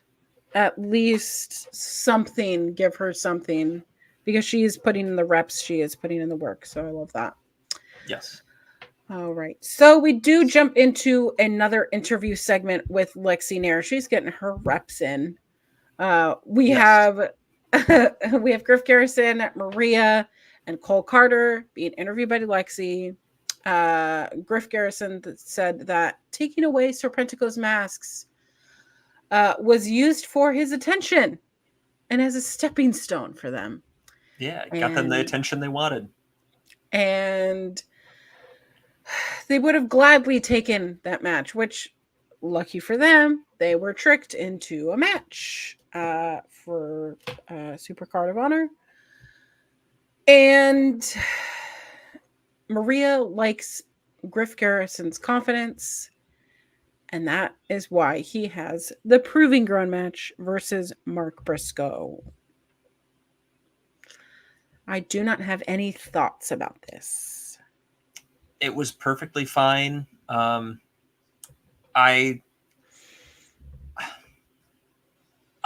don't know that you need to see the baby boys just be. I think there's a place for them as comedic heels. Mm-hmm. Because I think that was where I fell in love with the concept, was when Cole Carter was just being a ridiculous, infatuated puppy for Maria. Yeah. And was seemingly getting dumber by the week.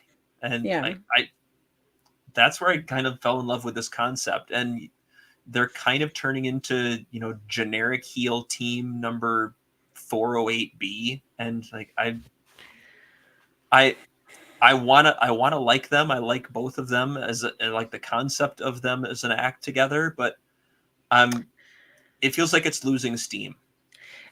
It feels a little juvenile on a show that is a little bit more mature than this. I just feel like some of it's not even the, oh, I took your mask. Ooh. It's the, okay, and what? Yeah. Okay, but is there any substance to this, or are you just being a numpty for no good reason, Excellent use of the word. Thank you. Shout out to Tom Campbell. He teaches me all the words that aren't swears. It's too bad that Kate's gonna beat him up in England. Not if Jeff Jarrett doesn't get there first. My gosh. Well, but yes, we wish Griff Garrison luck in his Proving Ground match against Mark Briscoe, or Lexi does, and on they go back to the ring. Oh, we do go into Nick Comoroto. I love Nick Comoroto, but he does kind of look a little bit like Wolverine from X-Men. But we have Nick Comoroto going to the ring, a little unsure of himself. Oh no. Looking out for Jacoby Watts. And this is, okay, the Beast Mortos. Yes. Not the Black Taurus. What is it? Taurus? Taurus. Black Taurus. And from what I understand, AAA actually owned the gimmick. Oh. So when he is no longer under contract with them, as that contract lapsed, right, I want to say early this year or late last year, it's been the last few months. Yeah. So we kind of had to finagle a new gimmick, and that essentially consists of more or less a new mask and a different name. But the rest of the gear is very much the same. Still beefy, still lusty, still raw, and I mean, I love me some beefy cruiserweights, like when Shingo Takagi first went to New Japan and was wrestling in Best of Super Juniors, and it's like, oh, you're a bit of a hoss in this division, aren't you? Oh my gosh. Oh, what? And now I kind of need, and now I kind of need Mortos against Shingo. Book it, TK. Jeez, book it. You can't tell me that wouldn't be good. That would be. Oh my gosh, I would love that. Sorry, but yeah, this match was definitely beef boys of different sizes, right? Sometimes you get a shorter steak, sometimes you get a thicker steak, but all in all, it's meat slapping meat a little bit. So It's a quarter pounder against a double quarter pounder.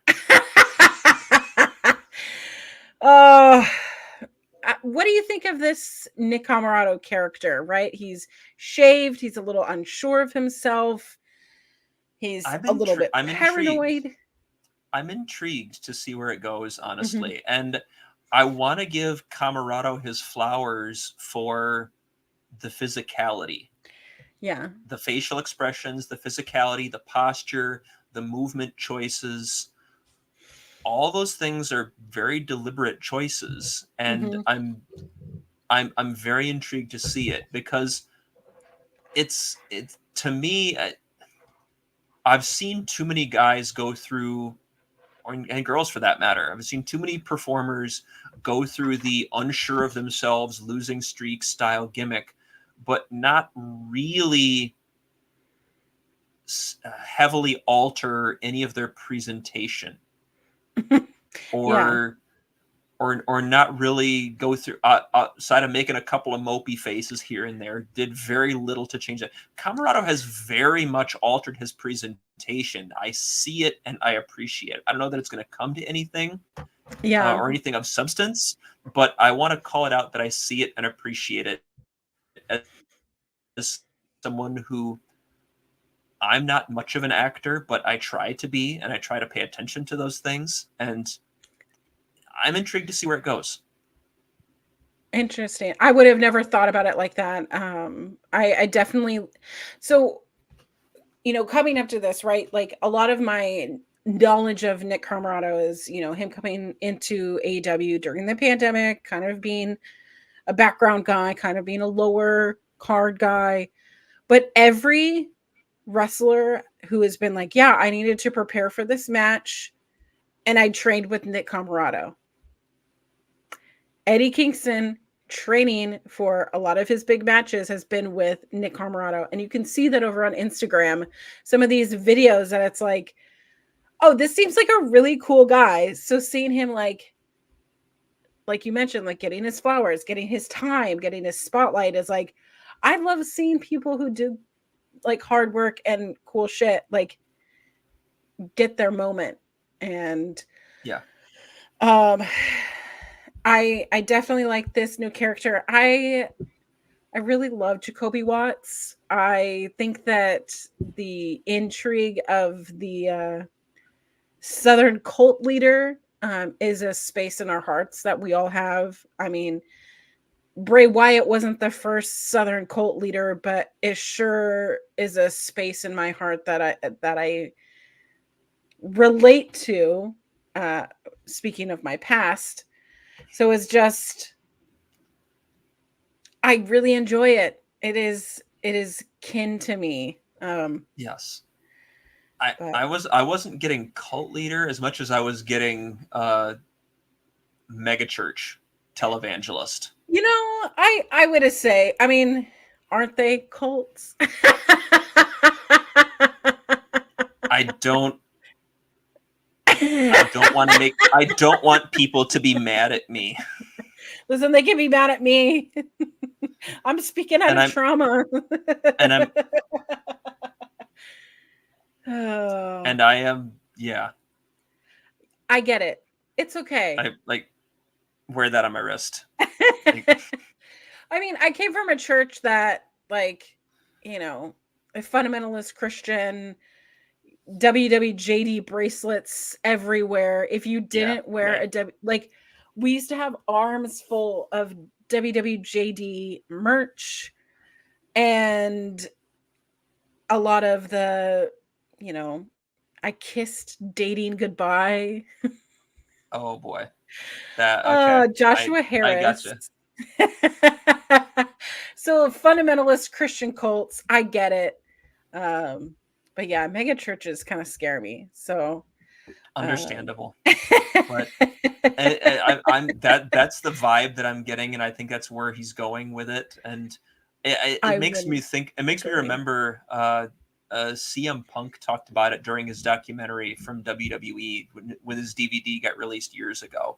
Mm-hmm. He talked about when he started the Straight Edge Society concept, that he would stay up until 2, 3, 4 o'clock in the morning watching televangelists like Benny Hinn and all these types of holy roller types to watch, get their vocal mannerisms, get their Oh my tone, God. get their, he wanted to be able to be derivative of that style of speech. And,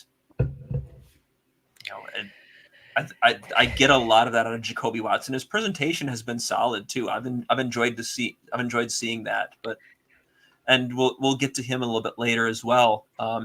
This was again another loss for a Nick Camarado who appears to be floundering as Beast Mortos picked up with that sort of crooked moonsault almost. Yeah, I don't even know what that match or that move was. It just kind of looked, oh, how did that happen? It was like, I'm not going to practice it. Sorry. I'm just thinking of like, it was what would I call that? But Bam Bam Bigelow did a moonsault like that. Well, so there's there we go. Second Bam Bam Bigelow reference.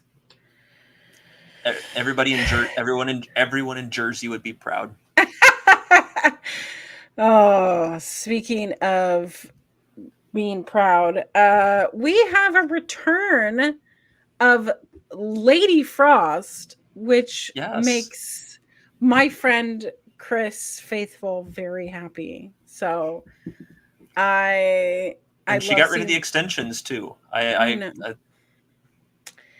listen. Extensions are hard to keep up. Do you know with extensions, you have to keep your scalp as dry as possible at all times, depending on your extension, but they will slip because the follicle, right? It will just cause them to slip and more will fall out the more that you keep your hair wet. That sounds absolutely miserable. Sensory-wise, lasted 2 weeks after a almost 6-hour install. Oh my goodness. Yeah. But yes, we had Lady Frost back and we had Marty Bell back this week for this match. This was Marty Bell's last appearance. Her fellow partner in the Hex, Allison Kay, was on earlier in the show. Marty's last appearance in ROH was in October of last year, episode 34, a loss to Mercedes Martinez. And speaking of queer voices in wrestling, during this match on commentary, we got a shout out to the one and only Veda Scott. Woo woo! We love Veda. Because Caprice had mentioned that he had done commentary with Veda. Yes. And I don't understand how Veda is not signed by major promotion. The knowledge that they have. Yes. The things that they pull out is just so intriguing.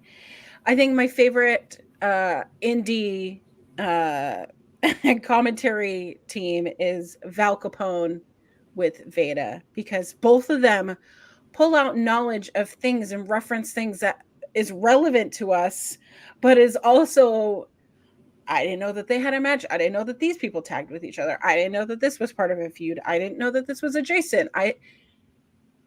And it's why do you think I like them? Yeah. Oh, if I was gonna do it, I'd want to do it like that. So there you go. And yeah, because the reason that we shouted them out was because Marty Bell and Veda were on opposite sides of a dark mixed tag match in 2012, which was Marty's first ROH match. Wow. At a TV taping at the Dew Burns Arena for when they were taping a lot of stuff out of there for Sinclair. Wow.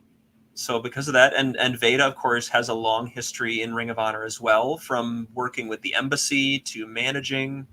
I believe she worked with, I want to say she worked with Tommaso Ciampa for a little while. She worked with QT Marshall. She worked with a variety of folks. And Wow. Beta has a quite a history in Ring of Honor. Why is Veda not signed? I don't know. I don't know. I'll periodically bring it up every couple of weeks. Why isn't this a thing? Oh my gosh. But I mean, this match was a match. It was a reintroduction of Lady Frost to the fans. It was such a big loss not having her in the tournament for the TV title. yeah, because she was on a tour of CMLL at that point, I believe. Yes.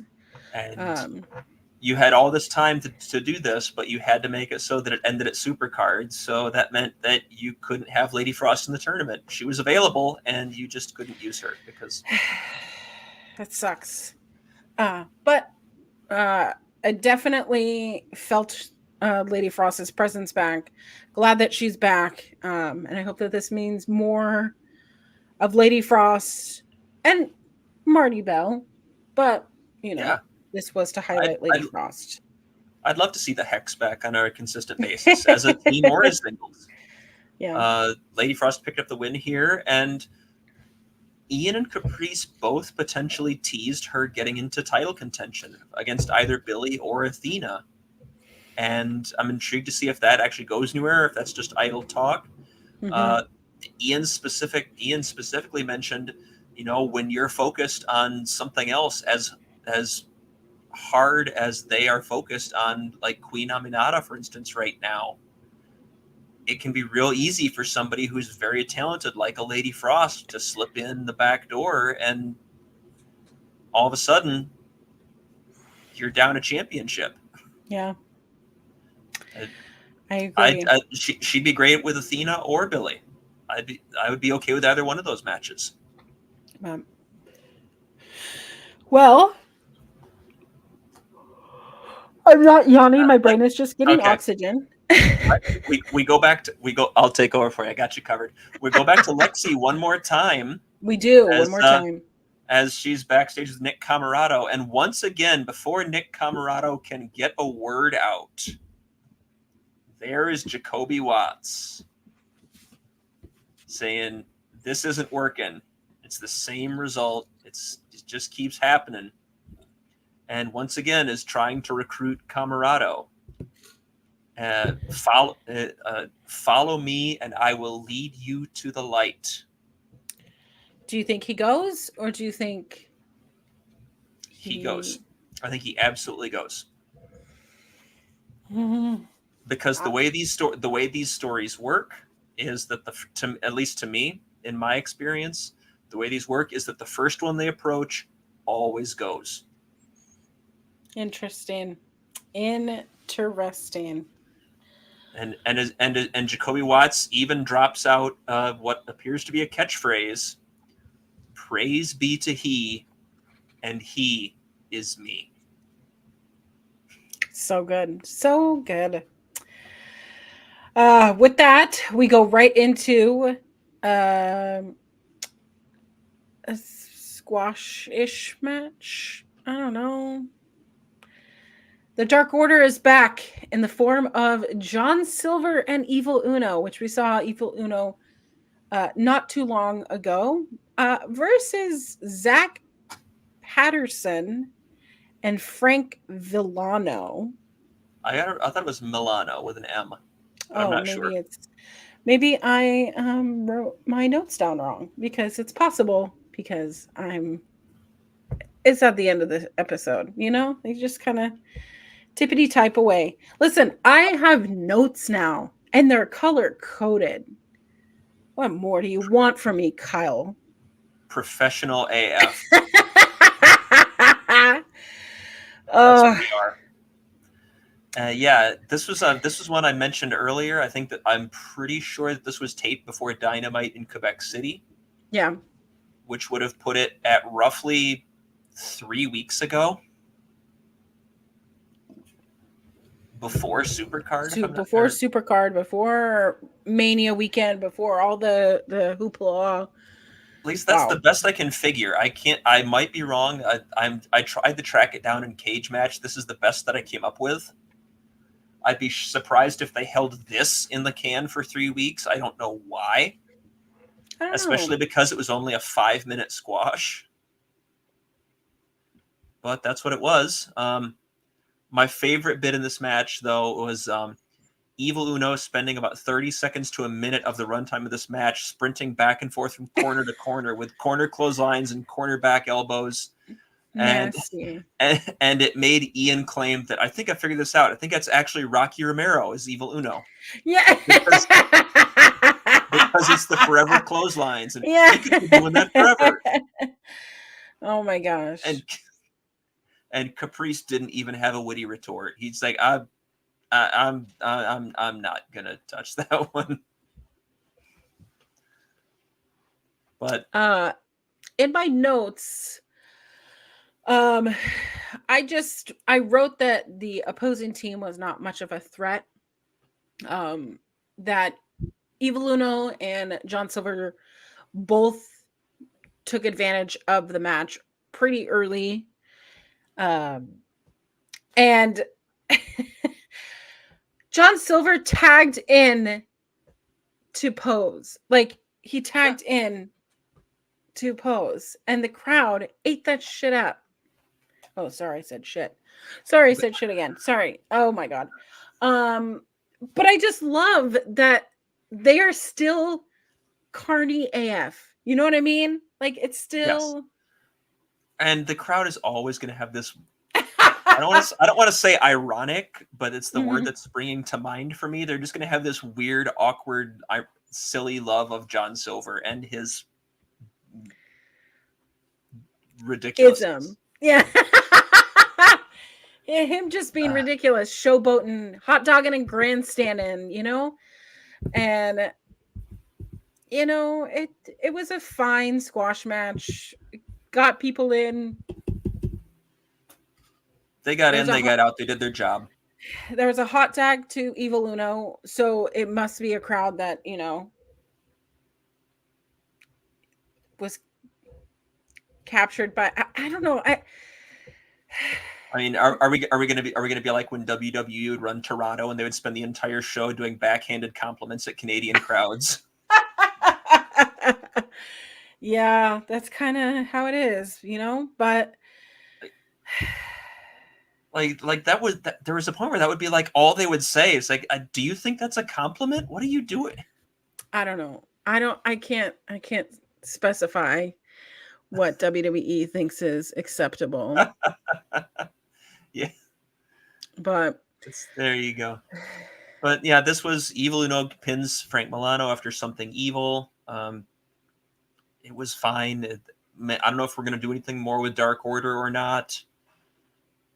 I mean, if this is where they land, I don't know what's going to happen. I don't know. It just sucks because if they want to shuffle a tag team, you know, to Ring of Honor, sure, because there's a lot going on right now, you know, on the main roster proper. However, your tag team division and Ring of Honor kind of lost steam a little while ago. It needs a revival of sorts, right? We need some caffeine. We need to. No. FTR is gonna be doing the thing at Dynasty. Yeah. Say yeah. That was so bad. Well, now that I know what they're clipping for socials this week. Well. Sure, yeah. This was a fine match. It was great. I mean, we're leading right into our main event, which Mark Briscoe won the championship not even a week ago. Or no, a week and a half ago, right? Yeah.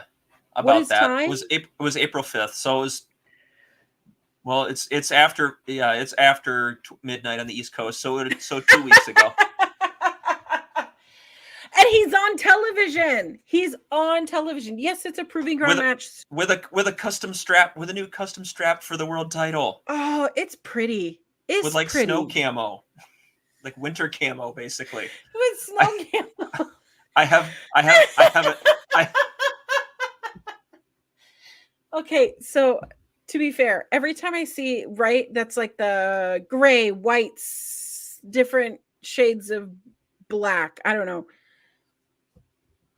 So the first James Bond movie that I ever remember watching was GoldenEye. And so we played the video game, and there was a custom or so whatever that you could change the different camo, and I always chose the white one because it was in my eyes closest to pink, because obviously pink. But all I think of is like how you could do the cheat to get the big heads. So anytime I see camo, I just think of the GoldenEye video game with the big heads. That was the game in the dorms when I was in college. So Oh my gosh. because I'm that old, I was in college when that was at its peak. I have a note about the white camo strap on the belt here that said the white camo strap on the belt is a nice touch and probably a lot more palatable than Jay's custom belt.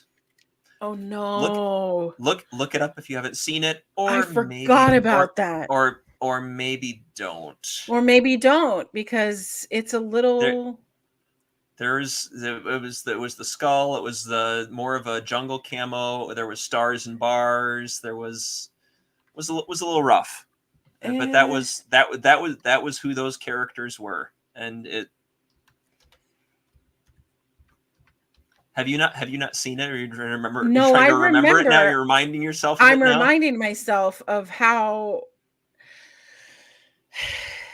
So what it reminds me of is, did you ever play with the Lego back in the day? Okay, so like there was a pirate ship Lego set, right? And they would have these sheets, like thick sheets that you build your little Lego things on it. But instead of you putting the colors on it, it had already the sand and the grass area and the water. So to me, it just looked like someone had rolled Play-Doh together, squeezed it together. Or it was one of those little mats that it's like, I was supposed to play on top of this thing. It didn't seem cohesive in a manner, it just didn't. And Play-Doh. yes, Play-Doh. and then we put the stars and bars on it and cover it with all sorts of other craziness, and then Jay started feuding with Mike Bennett, and then Bennett stole the title and declared it the title of love, and without changing any of the plates, just changed the strap to pink fur. This is such a wild time to kind of remember, because it's like a little hazy, and I'm like, oh yeah. This was around 2013 or thereabouts. 2012. The pink fur was cool. It was a look. I'll tell you that. And I think they called it the title of love or something like that, because it was Mike and Maria, and it was anyway. Mark Briscoe and Griff Garrison. So Mark got a heck of a pop here on his entrance. They were all in on Mark Briscoe. I would be too. He just got it after how meaningful all of that was. And I don't think anyone believes that Griff Garrison can last 10 minutes. He very much did not. I had the time at 5:40 when he fell to the J Driller. But yeah, Mark Briscoe had what I would say is like the hometown kind of. It's obviously not a hometown, but it felt like a hometown boys welcome. Our champion is finally on our show. This being not technically his first title defense. Is it technically a title defense? Proving ground, I don't think count. Proving ground doesn't count as a title defense. Okay. I don't count it that way, at least. And everyone knows, and my opinion is clearly what should matter. It is. It matters to me. But I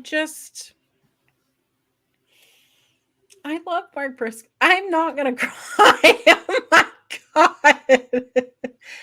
And But Mark Briscoe is such a special wrestler, and he is so tied to the yes, lineage of Ring of Honor that just seeing him and seeing how the crowd responds to him, especially after everything that happened with Jay, although it felt like a hero's welcome, that it felt yeah, very heartwarming, you know?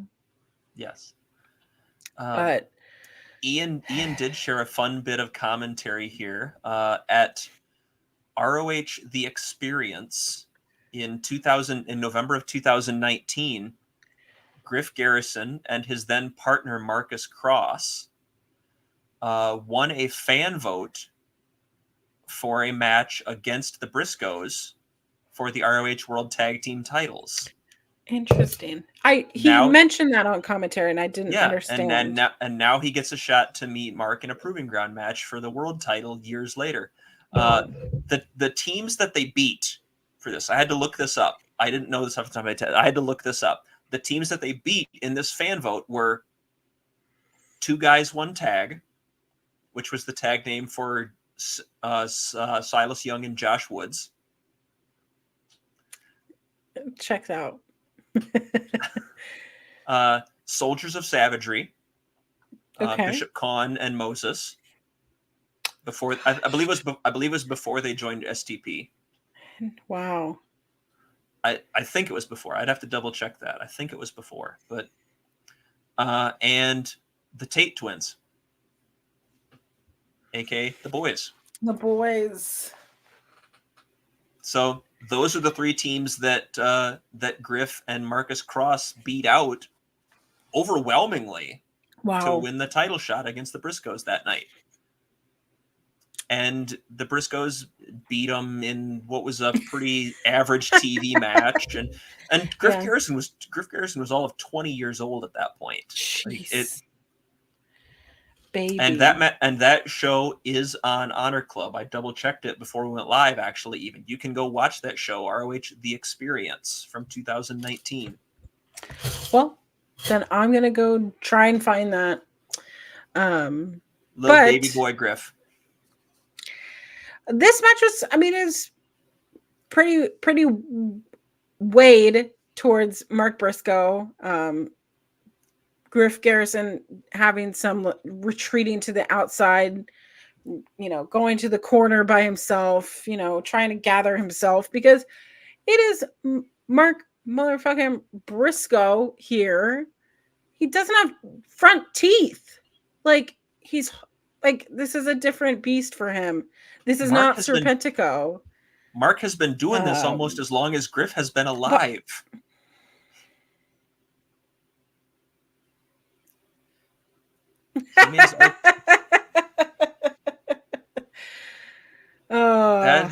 But it's sad but true.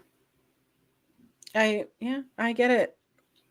But he didn't last 5 or didn't last 10. He barely lasts 5. Oh, sorry, brain oxygen. Sorry, that's going to be contagious for me. This is what happens when I only have a 1 beverage evening. I don't have my usual 3 beverages, but that's what happens. What do you think of this match? Last thoughts?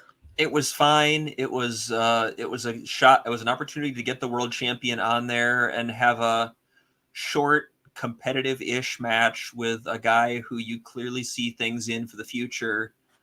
It seems clear that Griff is a guy that they see something and they can potentially build on. They've put him in there with Mark Briscoe. They've put him in there with Adam Copeland. They've put him in there with a lot of top-level guys. Yeah. And that's only going to benefit him in the long run. Overall, the show was... Honestly, I'd give it in that B- C+ range. There wasn't anything actively bad. It's an improvement. There's a few decent things. I had the total run time at 1:32:43. Total match time of 55:35 for 59.94% ring time. So roughly 60% bell to bell. Interesting. Average match length 5:33. Which both of those can be better. How many matches were over 10 minutes? 0. 0. No match lasted longer than 10. Longest match of the night was 9:23, and that was JD Drake and Lee Johnson. Second longest was the women's 6-man tag at 7:51.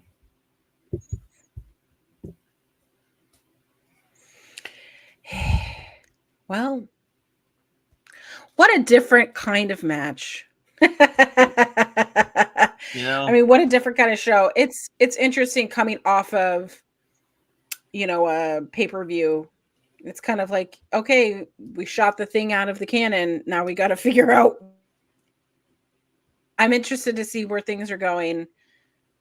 I'm a little hopeful with some of the things that are blooming with the premier athletes, with Kiera Hogan, with Nick Camarado. What's happening in presumably a budding TV title division for both the men and women, for that matter. Absolutely. Who's going to be the first to step up and challenge Billy Starks? Will Mark Briscoe appear more than once every 2 months? Tune in next week. when once again it'll be no boys allowed. No boys allowed. Well, speaking of which, Kyle, I always have the best time with you. We're over like 2 hours and almost. We're approaching 2.5 hours. 23 minutes. That's like, is that like a new record? For us, it probably is. Now has no over boys 2,000 allowed. views. Oh my God. I'm gonna get booted from my own show for a rotating I'm gonna get booted off my own show for a rotating cavalcade of awesome women. So I'm not sure how I'll feel about that. I will be sad that I will not be there, but I will be very happy that a bunch of awesome women will be getting that spot. So once I get the boot once and for all. Well, you're missed week after week. Part of my heart goes with you. Give me a couple more weeks to get this show opened, and I'll be back. Well, we'll be happy you're back. Thank you so much for coming, Kyle. Where can everyone find you on the internet? Follow me on Twitter at Kyle K Sparks, and got in the scroll down there. Everything that I'm doing is going to be on there. I also have decided that since I've had Body Slam in my bio forever, that I should actually write something for them now and again. And so I am, in addition to hosting this show, I'm also writing up weekly results for ROH for Body Slam. So that will be there as well. Occasionally news items when I'm actually able to find the time. They have a wonderful staff that does a great job of picking up news very quickly, usually before I can get to it. But that's all fantastic stuff there. So follow me at Kyle K Sparks. Anything that I'm doing is going to be there. And obviously give follows to all of the our local establishment channels on YouTube, Twitch, X, all the places. And let's talk some fun wrestling. All the things. Absolutely. Well, you can find me at _queer auntie. You can see it in the ticker. I learned that from Kimmy, by the way. Those are called the tickers, right? Yes. Kimmy was talking about that. Instagram, TikTok, Sky Guy, whatever it is, the threads, all the things. You find me here every Thursday and every Sunday morning for Wrestling Made Me Cry with my host Kylie over there on Fightful Overbooked. So take a look at my socials. I got a link tree in my bio now. So again, professional AF. professional. I got the So professional haircut now, so. Oh, Kyle, I'm gonna miss you. love it. It's I sad. know. Thank you for making room for me to come back for a week in the midst of all your awesome guest stars. And everybody needs to be sure to tune in next week to check out Auntie and Sam getting to work together and getting to know each other and getting to watch some ROH. Sam's wonderful. Love her. You're gonna have a great time. Awesome. Well, thank you. If Kyle said it, then it's true. So I've been Auntie. You've been Kyle. You all have been awesome. If you're at this point, remember to like, share, and subscribe. Happy wrestling.